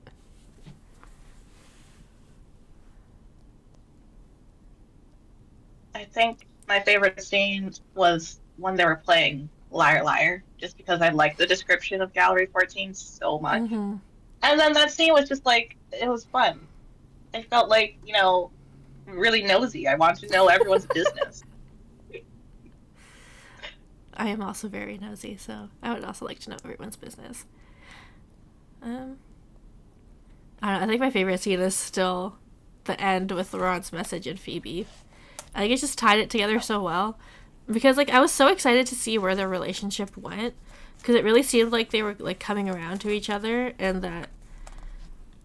Because, like, Phoebe didn't really have... Like, she had her dad, but, like, they didn't really connect on anything. Like, her dad basically just used her as a prop when it was convenient. And so... It would have been nice if they could have had that kind of, like, father-daughter relationship almost. Because Laurent never had any kids. Him and Marie apparently had talked about it, and it's just, they never did. Other than Felix, but he doesn't really count. So it would have been interesting to see, like, their relationship develop. And so then for him to have just died, but still, like, been like, oh, like, there's no one else I could have, like, ever imagined giving my museum to, so here you go. Like, I don't know. That was my favorite part. It was so well done. What about the post-credits scene where Laurent regenerates into David Tennant? If that ever happens. Yeah. Sure. But he's still like he's like old man David Tennant, but he's still cut as a diamond. I think not exactly a favorite, but a notable scene when Laurent is like chewing out Felix to the point where Felix finally realizes he killed his mother. Yeah, that was very well done. That was so hard to read through. I was so upset with Felix.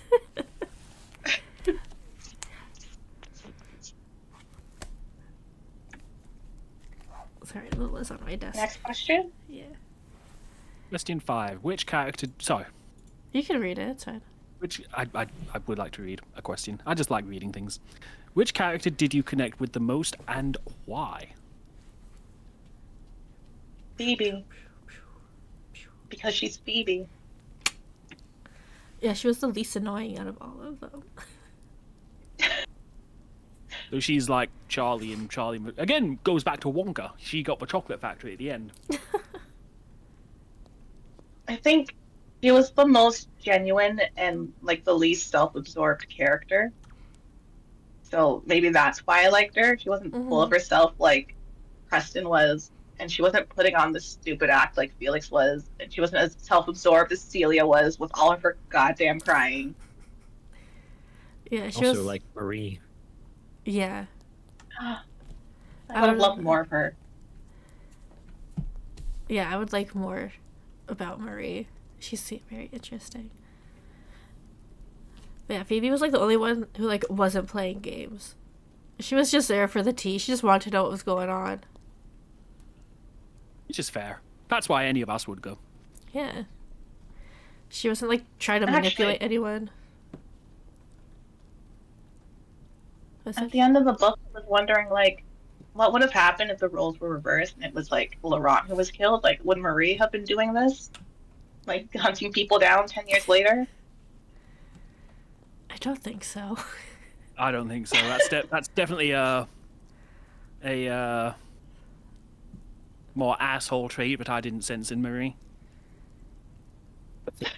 Yeah. And you know, she doesn't have a Henri to come and shoot people for her. Because after that, Marie would probably talk to Felix about being her son, and then Felix would probably be heartbroken about that and turn himself in. And I don't think he'd turn himself in. well, I mean, He has too much of a I complex. feel like something along the lines of it being resolved sooner. It would have been resolved way sooner. I think Marie would have gone to Felix and been like, hey, guess what? I'm your mom. And he'd be like, oh shit, I just killed my stepdad. And then he would never tell her, ever, that it was him. He would take that to his grave. God. The worst timeline. Yeah, I don't think I like Felix very much. I wanted to, but he's kind of just Who do we like a little bitch. less, Felix or Preston? Preston. You know, I don't know, because at least Preston, like, he's an asshole, but he owns it. You know? I think I like Felix less. Because Felix was all, ooh, Laurent's my favorite. I want him to be my mentor. I love him. Meanwhile, he tried to fucking kill the guy.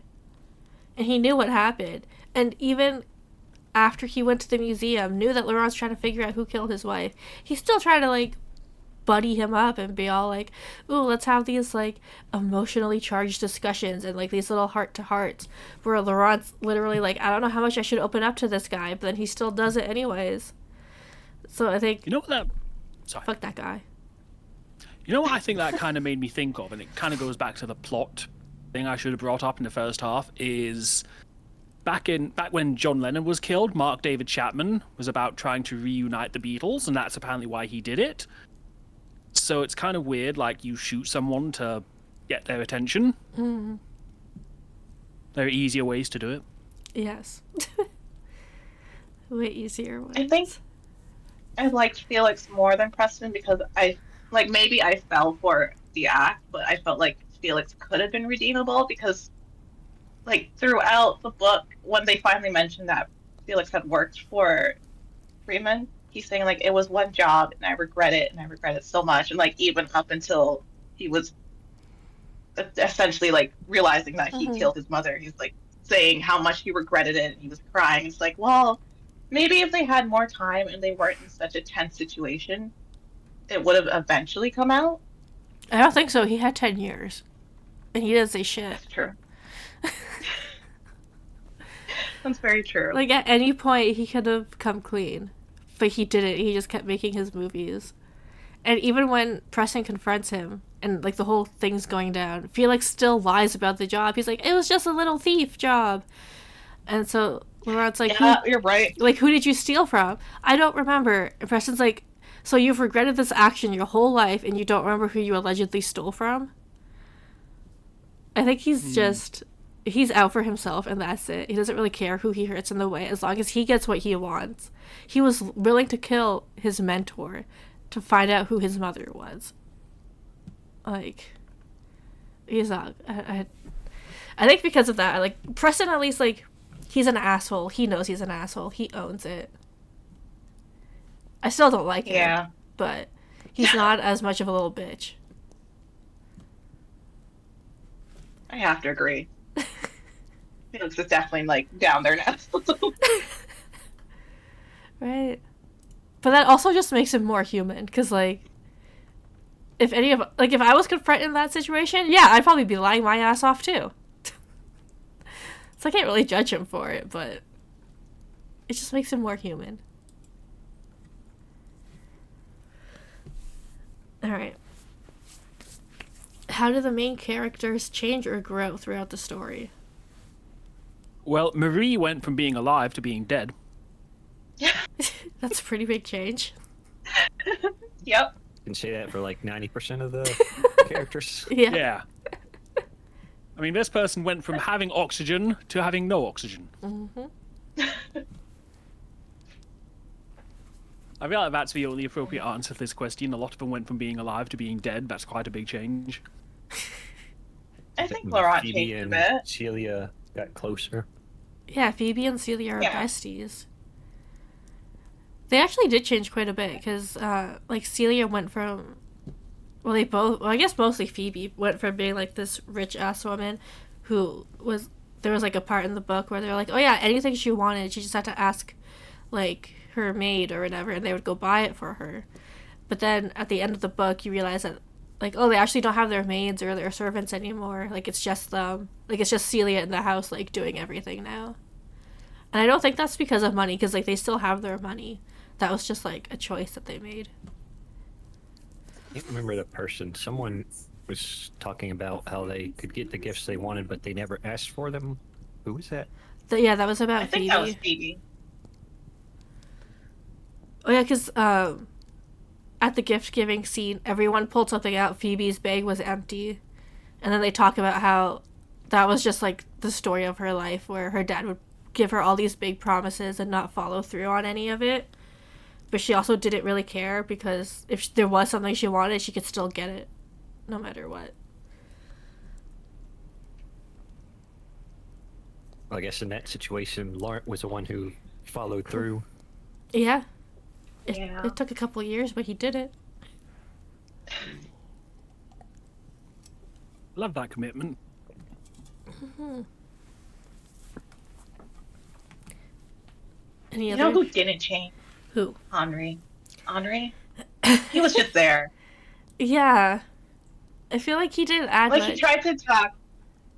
I don't think so either. Like, he was trying to talk Laurent out of everything the entire time. And that was about it.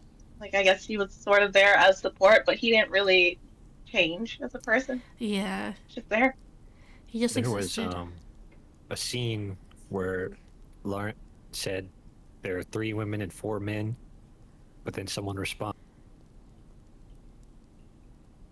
What did someone respond, Addy? You broke up. Someone basically said Henri didn't count. So it was kind of like the whole story about him not counting. Oh, yeah. Yeah, I think it's literally When like... they were, like, in the theater.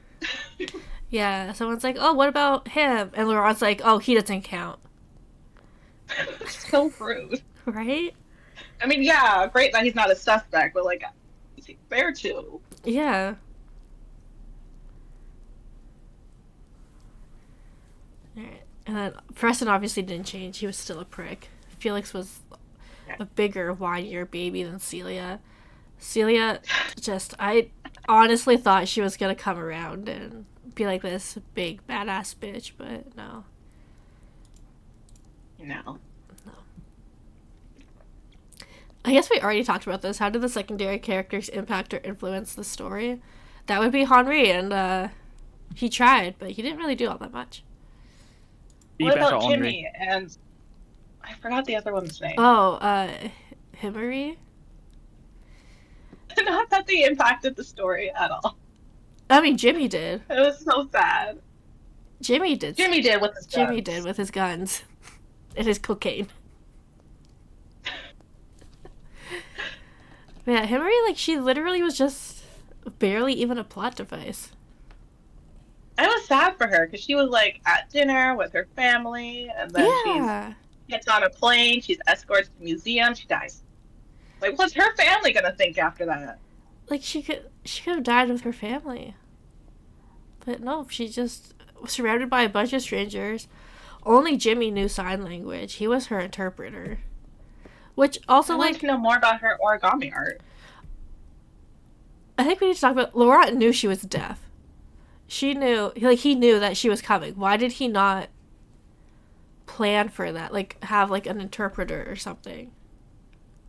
Which, like, I guess you don't want an interpreter there because of what's happening. But, like, you were just gonna have this Japanese woman come to America. Wasn't Jimmy the interpreter? I don't think that was on purpose, though. Like, I don't think Laurent knew that Jimmy knew sign language. I think that was just, like, a happy coincidence. I was hoping that he knew, because, like, you can't do this 10 years of research, which, another thing, he did 10 years of research and seemed to not know a lot of things. Yeah. But anyways, I just assumed, like, you're not going to want to bring in another person to be an interpreter that has nothing to do with this case. Yeah. So I had hoped that maybe he knew that Jimmy knew sign language. Hopefully, because otherwise that's fucked up. Because, like, English... And also, like, if she's Japanese, she may not know ASL. Like, That's true. Like, Japan has their own their own sign language. She doesn't necessarily know ASL. Just a little nitpicky thing on my part, I guess. But honestly, justice for Himari. She deserved more.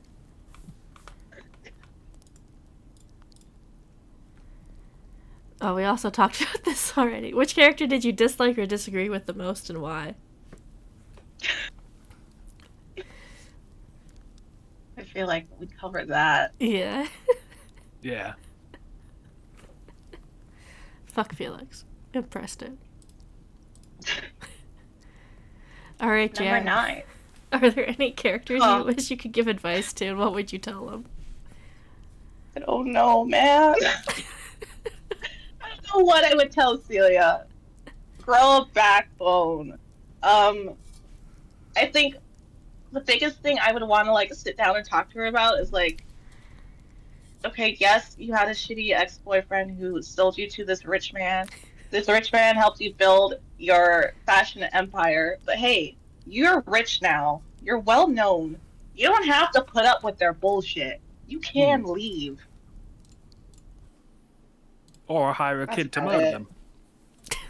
Exactly. You can kill them too. That's an option. In the world that you live in, it can be done. Never forget, murder is always on the table. Tell Marie to tell Felix he's her son. Yeah, don't wait 46 fucking years. Well, I guess she didn't wait 46 years. He was what, like 37? No, 29-ish. I can't tell. Lula's out of my book again. We'll never know now. I think he was like 29-ish. Like, just be like, dude, guess what? Surprise! He would have been so happy. I'm your mom. They could have been like a happy little art family. Yeah. I think I agree with you. I'm just telling Celia that, like, listen, bestie, you need some therapy. Like, Preston's a piece of shit. Don't go back to him. Don't trust him. He doesn't care about you. He just wants to use you in whatever way he can. Just walk away. Yeah. Phoebe seems to be doing all right. She was the only one who like has her shit She together. has her shit together. Yeah. And then just also put Felix in therapy for his mom, cause like. Man, fuck that guy. Well, if he was in therapy, he would have been fine. He would have got over it. Sure. I mean, not get over it, but he would have been, like, had better coping mechanisms than killing his mentor. I guess. So that's our advice. Go to therapy. And they're all rich. They can afford it. Don't take sweets Whoever from therapy's strangers. like, oh my god. Even if they're children.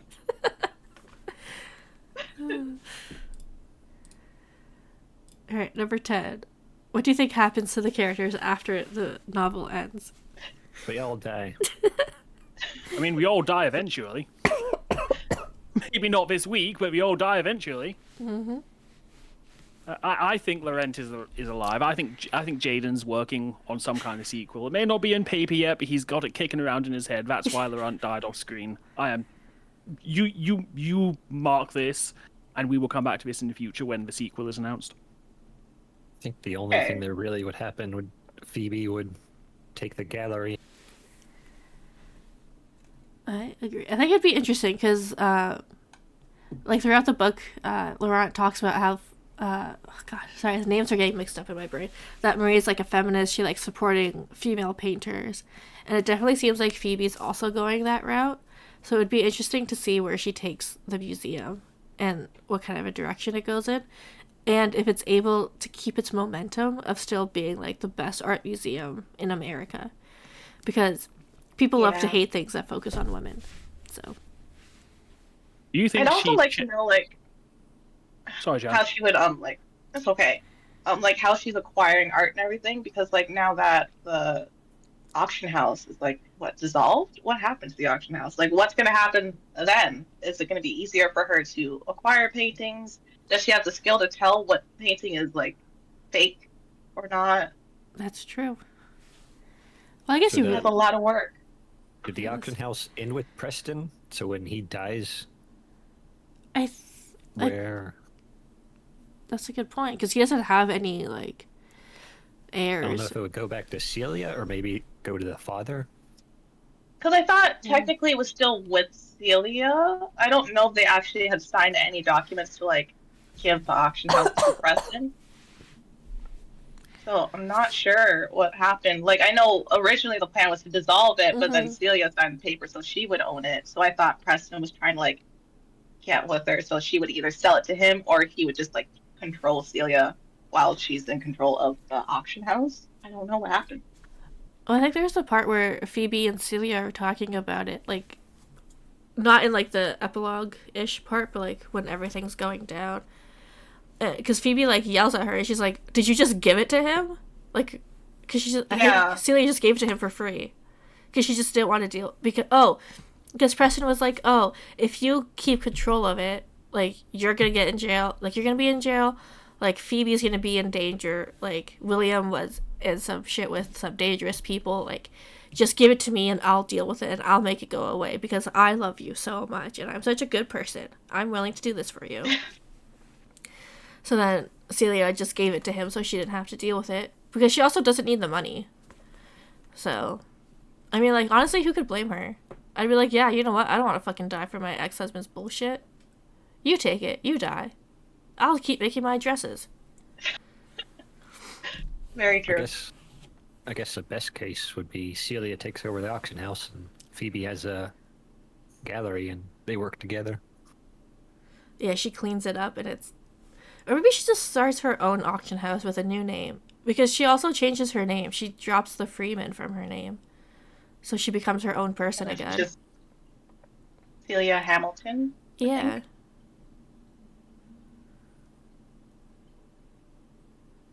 I like that ending. We should write a book, guys. I do too. We should. Okay, what was the most memorable or shocking scene or twist? The end. Not the end, but, like, Felix and his bullshit. Yeah. I agree. Everything happened so fast. That and chapter 21. I keep going back to it. It was just such a crazy chapter. So much shit happened. I didn't see any of that coming. I didn't either. I was completely caught off guard. I mean, I loved it. Loved every moment of it. Just damn. I feel like I was probably as angry as Laurent during that end when Phoebe was explaining what was happening. I was like, Felix, you son of a bitch. I mean, you're not a son of a bitch. Marie was a great person.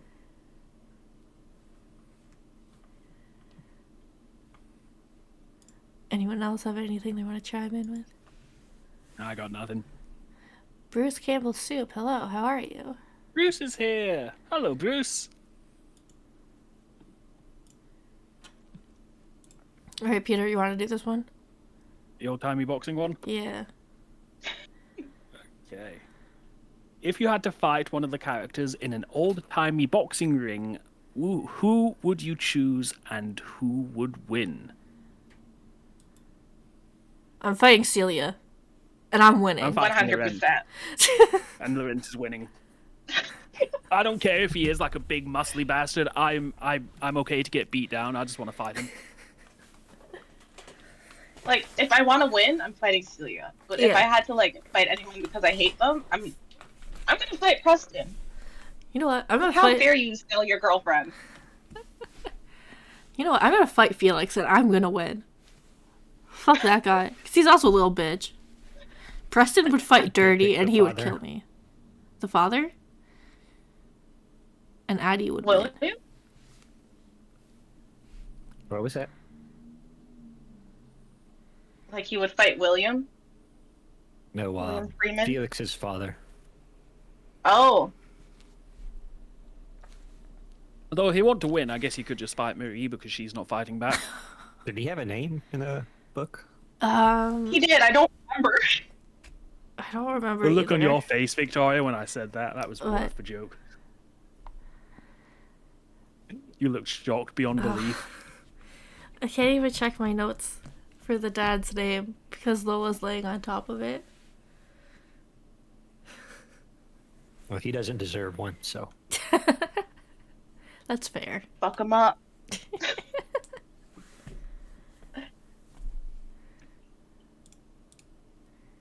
Alright, how would you adapt this book and who are you casting? See, if it was maybe 10, 15 years ago, I think somebody like Patrick Stewart would have been great as Laurent. But I think he's just a bit too old for it now. I was thinking J.K. Simmons as Laurent. Oh, I can see that. I can see J.K. Simmons as Laurent. Well, I'm trying to Both find... are hot as hell, though, so that works. See, I was thinking more like Peter Weller vibes. Really, RoboCop. Specifically from Psych. Okay. When he plays Yin. Okay. See, that's a generational thing. You know Peter Weller as that, and I know Peter Weller as RoboCop. I mean, I had to Google his name because I wasn't sure. But that's like the vibe I pictured. What about you, Jam? Who did you see as Laurent? Lola. Oh, Sorry. I'm terrible with actors and actresses. I don't know anybody's name. Yeah, that's why I'm Googling things. Like, I'm trying to think of a character, like a actor for Celia. Like, who's a good crier? And like, blank right now. Who is a good crier and is like young enough to play her? How old was Celia supposed to be? She was like pretty young. I think she was 29. 29? Yeah, she's 29. So Felix was 35. Sorry. So what if her and Phoebe fall in love? That's a Start a 10-year wee age gay I gap. don't gallery. think that would happen. It's kind of crazy. Yeah, it's fine. Especially since she was there to like raise her. Yeah. No.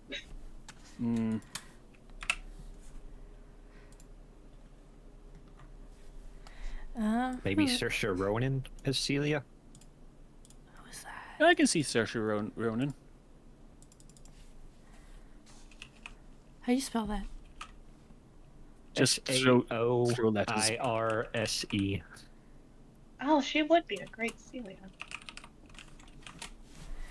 Too many people were talking and I couldn't spell it. I give up.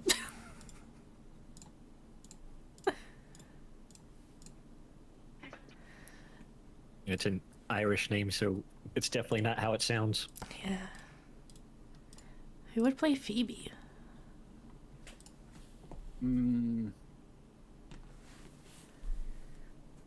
Again, see if it was like 10 years ago, Aubrey Plaza would be great. Yeah. Oh, you know what we could do? Yes. Jenna Ortega. Oh, Jenna Ortega, yeah, who is the new Aubrey Plaza. Yeah. Yeah, that'd be really good. I think she'd actually be really good at that. Did you see Beetlejuice 2 yet? No. She is one of the good parts. In my opinion, one of the few good parts of the movie. No. Okay. How about Preston? How old was he supposed to be? Preston, 37. What about somebody like Nicholas Hoult? Ooh. Wow, I don't know how to spell Nicholas either, apparently. I'd feel more like Preston. I him hate as Preston. Felix. You know what? I think that's the perfect choice, Peter. Because I kind of want to punch him in the face. Yeah, he's got one of those punchable faces. He has done absolutely nothing to me. I have no opinions you on hate him, don't you? But that face, like if he played Preston, 100%, yeah. You know who else has a similar face to that? And again, maybe 10 years ago he would have been good in the role, is Benedict Cumberbatch. Yeah. He's just a punchable face. And he's done nothing, but it's like, oh, I just want you in the face. There you go. Okay, how about Felix?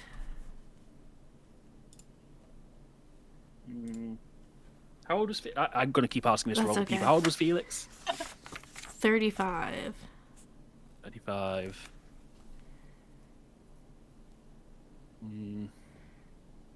I just have a list of male actors, and it's only a few people.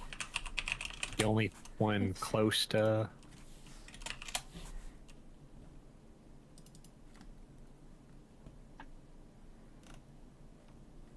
Lost you again, Addy. I don't know what's going on with my mic. Do you have like the noise gate on or like the noise suppression? I haven't messed with any of that in a long time, so I'm not sure. Wait, who's this guy? I literally just googled male actors and I'm just looking at pictures. That's exactly what I'm doing. I don't know how old this kid is supposed to be. Oh, God. Just kidding. Vanity Fair wants me to subscribe. I don't care. Get out of Vanity here. Fair can vanity suck it. Can I steal a picture? Aha. How about this guy? I don't even know his name.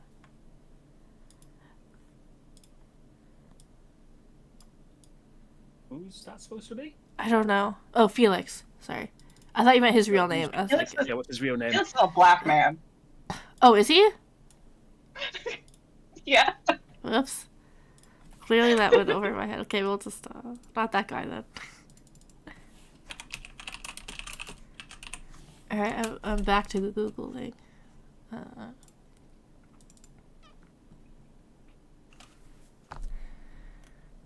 You know who I did? Again, maybe 10, 15 years ago, because he's, in the nicest way possible, getting up there. Idris Elba. Yeah? I thought he had that kind of... More so, I don't know if you ever saw Thor, the Heimdall role, more that kind of role Yeah. for Idris as Felix. Mm-hmm. Because, like, Felix is originally described as, like, a smooth talker. Mm-hmm, yes. So I could see him fitting that role a few years ago. I mean, he could still do it if we aged up Felix, but Idris is... I mean, he's not old by any stretch of the imagination, but How do you feel Hollywood about does like it's young. Donald Glover? I could see Lover maybe, but he's so busy you'd have to cut down the role of Felix because Glover is every fucking where. Well, you know what? In our imaginary world, he's fine. Well, not fine. Like his schedule works out. Yeah. Didn't I he feel like just... because I've seen him in a lot of, like, very serious roles or playing characters that, like, just don't give a fuck, I can't see being, like, a kiss ass like Felix was. True. Yeah. But I mean, he's an actor, so I'm sure he can do it. Yeah. I think it's because I mostly know him from Community. haven't really seen what he's been up to since then. See, it's interesting you say Community. I know him as Childish Gambino, probably best. So I was thinking Although him didn't he as just Childish quit? Gambino. Didn't he just quit Yeah. being Childish Gambino?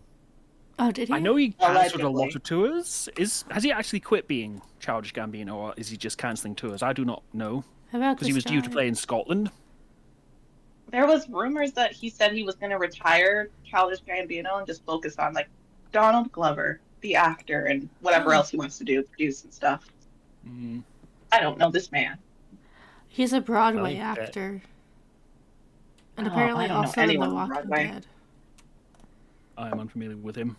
Me too. I was just Googling and I was like, you know what? I'd believe it. I could see that face in that role. Yeah. I'm just going purely off agree. vibes, right? Yeah. I feel like if he shaved off his beard, maybe, because I see Felix as more being kind of clean shaven, like fully sharp, like sharp as a razor. I agree. Yeah. Alright, who else do we have left? Oh, we said Preston, didn't we? Yeah. What about Marie. Marie? Oh, Henry? Oh,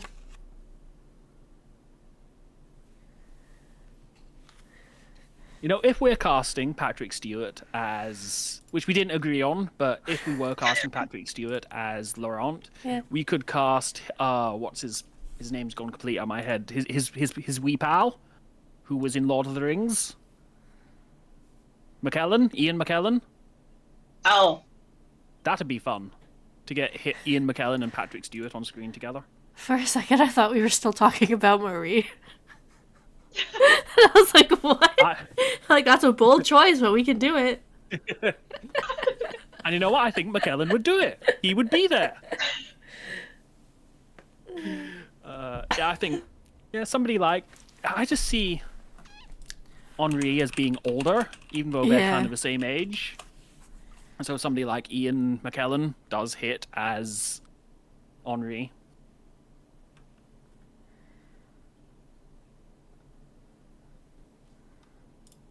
What does the crowd think? If he was still alive, what's his fuck?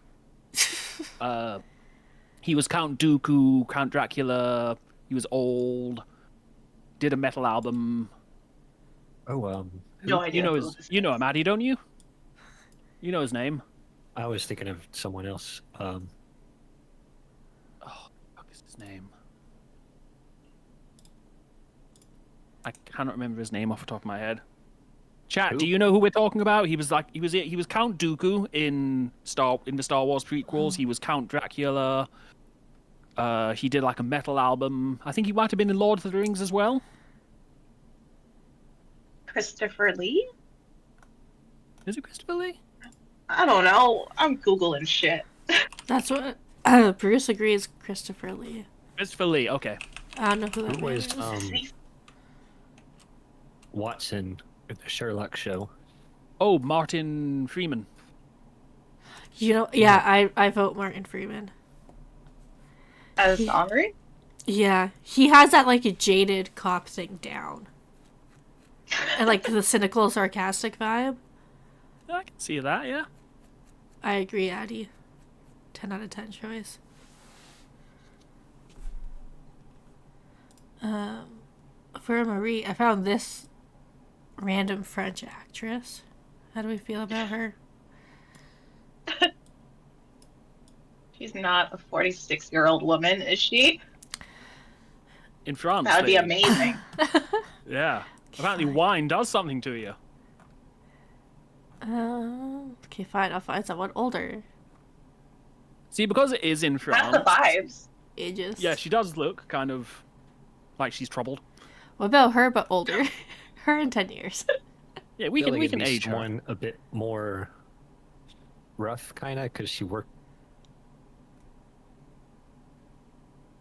She was like a nurse at the war. She's seen some shit. Yeah. Although you also have to remember that because it is France and they won't be, because Hollywood gives any accent that isn't American a British accent. So they would be speaking very regally like this. I am from France. Hello, it's lovely to see you today. My first thought. Your mic cut off. My first thought's maybe like Lena Headey. Lena Headey. She was in 300 and Game of Thrones and Oh. Terminator, Sarah Connor Chronicles. Yeah. I can see, yeah, but she'd be a good shout. She played a really good Sarah Connor. She was actually really good as Sarah Connor, better than Emilia Clarke. I said what I said, don't at me.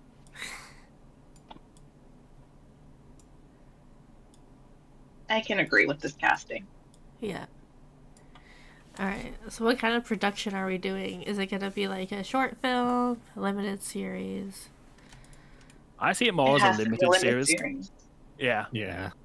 like maybe 6-hour-long episodes. Do you think 6 is enough? I think 6. Maybe 8 if we pad it out a bit. I was gonna say Yeah, 6. I don't think more than 8. I would say 6 even seems like a lot. It's just one book. Yeah. But think of all the details we could add. That's Exactly, true. like, we could have a whole episode of just Laurent walking around talking about art, directly into camera. I mean, a whole episode of Marie would be great. Oh, Yeah. that's true, actually. Yeah? I would love Could a whole... have like a whole episode flashback. Yeah. 10 out of 10. Hold on, should we write down our choices, who we cast, and then we can make like a little picture? We can post it. Notepad. Yeah, we could Do do we- that. Does do anyone that. remember everyone? Yeah, I was gonna say, do we No. remember? When Victoria edits the vlog, we can do it then. Good luck, Victoria. Thanks. It's okay. I'm sure we'll remember. Surely, right? It'll be fine. We'll figure it out later. We'll do it properly next time. I'll keep notes. I As we do go. kind of feel like music should be a thing, but like classical music, more classical music than modern music. Like that's the kind of vibe it should have, like for incidental music. Oh, there's actually a whole playlist that that Jaden made on Spotify. Oh, is there? Yeah, because he specifically he references specific songs. Sorry. And so I think he made a playlist of them. The only French artist I know is the one who did the song in Arcane, Ah, yeah. God, that which song. is really good. The French, the only one I really know. I'd actually have to look it up again, but it's about recycling. Woo! My French teacher played it for us. It was actually a really good song. About recycling, I believe that. Yeah. Let's see this playlist. Thank you for the playlist. No problem. I'll see if I can. Old Lang Syne, Be My Baby, You Belong to Me. Okay, these are all more kind of classical, older music. Not classical, but like older music. Which makes sense because Like this is before like 1977? yeah, because this is supposed to be like Laurent's music collection, so that makes sense. Yeah. What I'll language was 99 Red Balloons? German. Yeah. Dusty Springfield, Roy Orbison. This is a hell of a playlist.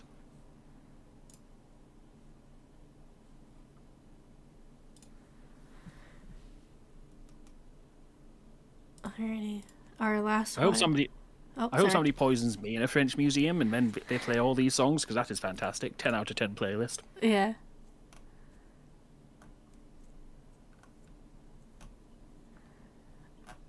Alrighty. It's time to rate the book. I think the scale we did was 1 means you only finished it because you had to finish it for book club. Otherwise, you would have DNF'd it. 5 is you're neutral about it.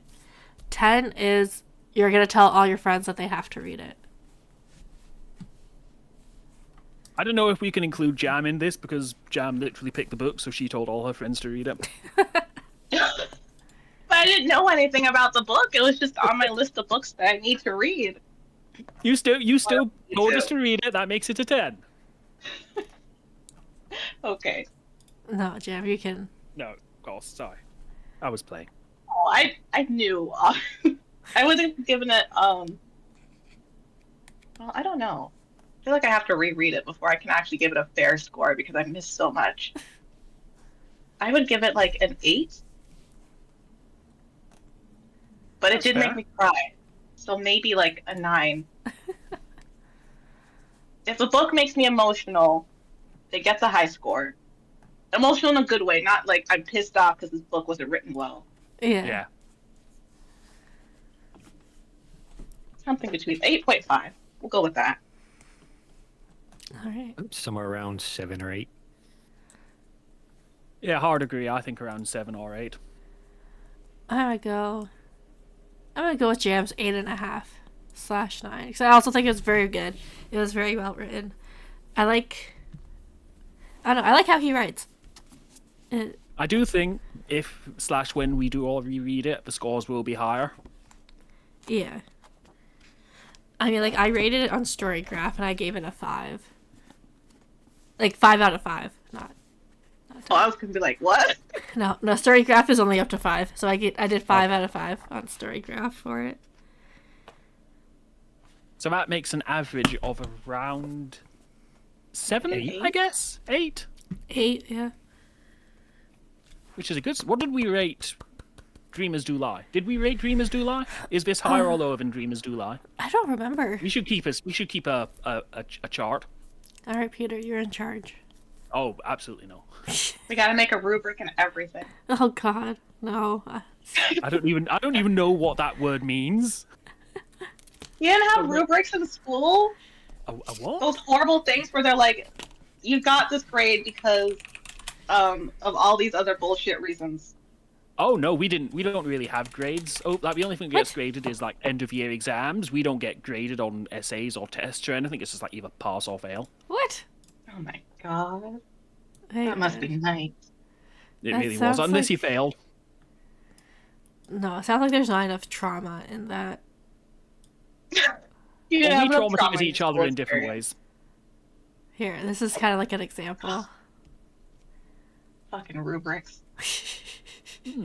No. I mean, the only thing we got things like that at the end, like in our school reports, Yeah. but not really anything beyond that. Oh no, it was like every assignment, and like it would be given to you like before you did your assignment, so you knew what the teacher was looking for, so you could hit all those points.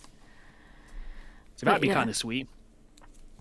But yeah, we would get those. Okay. Pretty crazy. Interesting. Yeah. Alrighty. I did have an extra question before we Oh, finish, and okay. it's more kind of a joke that popped into my head. What would the song be for the soundtrack for the film? And the only thought I had was Defying Gravity. For like, what part of the film would you add that song? Like the theme song? The bit where she falls off the ledge. Oh. That's mean. She did not defy gravity at all. No.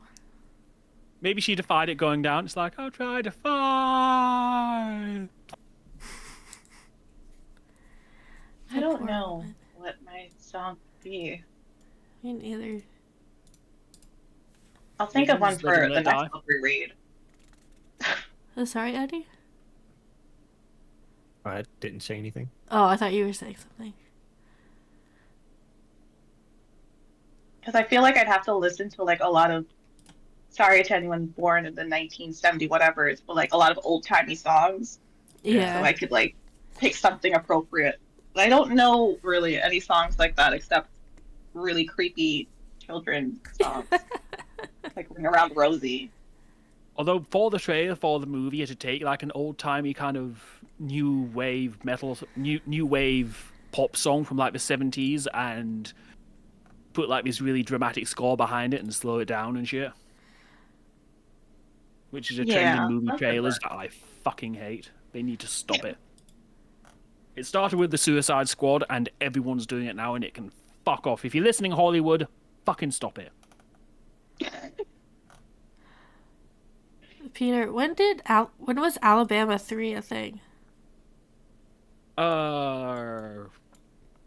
They've been going since like I believe late to mid 80s, early 90s.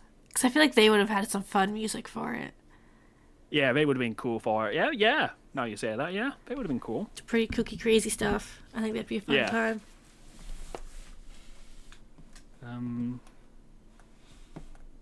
Is it time to pick a new book? Sorry? The cover of the book, is that a painting by the same artist? I don't know. I would imagine not, just because of licensing. But I was looking at. Curious. Yeah, I was looking at some of her other work, and it was really interesting.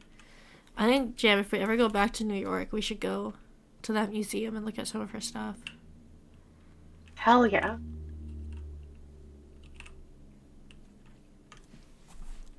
So are we wrapping up? There are Yes. 3 women and 4 men, and is it time for the wheel? It is Yeah. time for the wheel. Are you guys ready? And we're doing it live. I am more than ready. Can we see the wheel? Are you putting the wheel on screen? Sorry, Jared, what were you saying?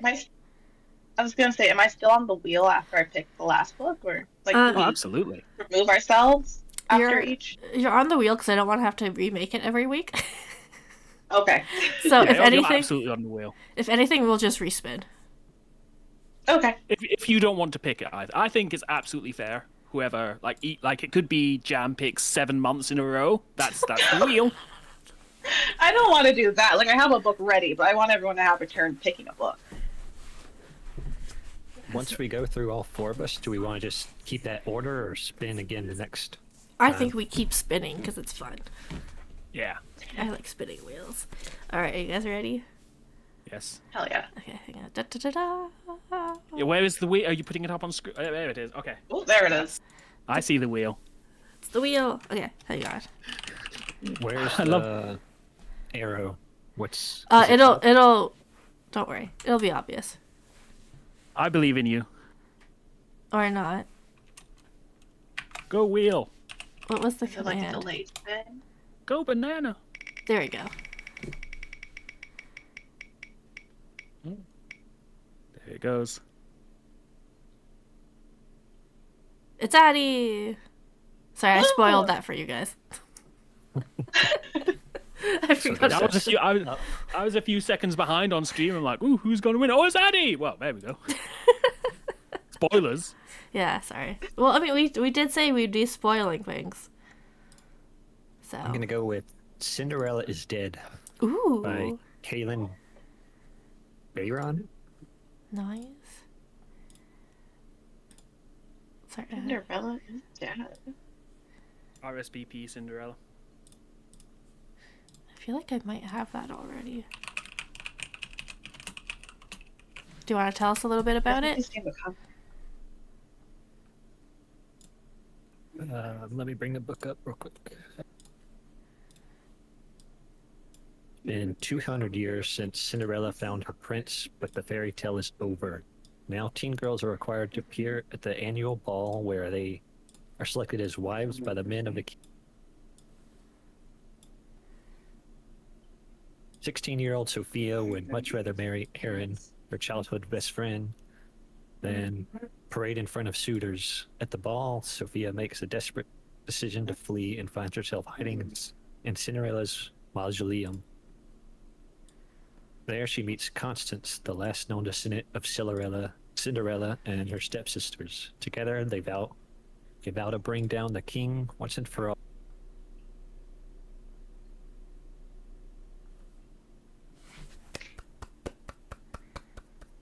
That was me reading off the back. Yay! Okay. Alright. Well, thanks for coming to book club, guys. Did you enjoy it? Hell yeah. Woo! We did a good job. Well done, us. Yeah, We did. I didn't think we'd chat for 2.5 hours, but here we are. We are so brave. We are. We're so good at this. I think we are. I think so too. Looks out Figure it out again. every time we have with book club. Yeah. Alright. Well, that's the end of that. Are we done? Yeah, that's it. Good job, guys. Can't we sit and talk about our feelings now? If you want. No, I'm hungry. Yeah. Well, that's a feeling. All right. True. We are I'm going. going to buy this right now. Okay. When We will are. it be delivered? 30th, apparently. That's tomorrow. I just put in the raid. We're gonna go raid our bestie Ian, who is I doing haven't seen Ian in a dog's age. He's doing a Looked like an ad community. just started, so Sorry. looked like Oh, an ad. Should I cancel this and wait for the ad to be done? And we can say goodbye to the people. We got 47 seconds left of this ad. Peter, do you have any secrets you don't want the ad watchers to know? I have lots of secrets I don't want the ad watchers to know. I'm going to tell you all about a secret, which is so secret that the secret of secrets cannot handle the secrets of the secret. You got 30 seconds. Go. Okay, so there was this secret, and it was hiding under a bush, and then somebody came along and cut down the bush, and the secret was all like, "You bastard," because that's what it sounds like, and it waved its little fist, and it was all like, "Oh no, where am I going to live?" And then it just kind of moved to the next bush. Yeah. The end. That's a A crazy lot happened, secret. but I think you will agree it's all for the best. I think so. 10 out of 10. Thank you. We loved it. Alright. Okay, the ad's over. We should say goodbye to the people.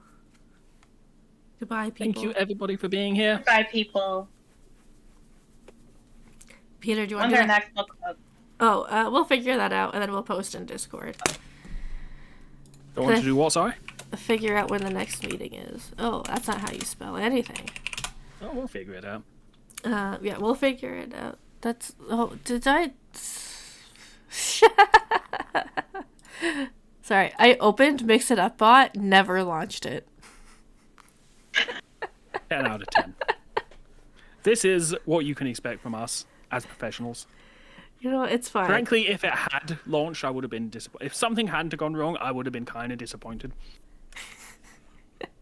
Hold on, it's loaded. Alright, there. Soda, are you back? Are you live? Soda? Nope, not yet. It's still loading. Oh, okay, hang on now. Nope. Hello? Soda's dead. RSVP Okay. soda. Okay, there you go. We're gonna figure out a date for the next meeting. We'll post it in Discord. That's the link to Discord. Oopsies. It'll also be on social media. That's the link to social medias. There's also we should make like a link tree or something for a Tea and Tale. So I can link the stuffs. Because Tea and Tales is also on Instagram and Blue Sky. And allegedly Twitter, but also not because Twitter is dumb as fuck right now. Suck it, Elon. It's just a rumor. But that's the Instagram. also y'all are free to read along with us and post questions in chat and stuff Yeah. whenever we do our next Questions, book no club. spoilers. Yeah. All the spoilers. Sorry, I'm trying to find the Blue Sky so I can also link it. Here we go. There. So you can follow the book club there. You can follow all of us. Let's also do a shout out at Peter.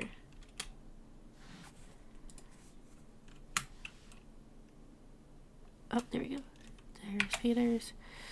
And then Jam and Addie are totally gonna stream more. So we're gonna... Oops.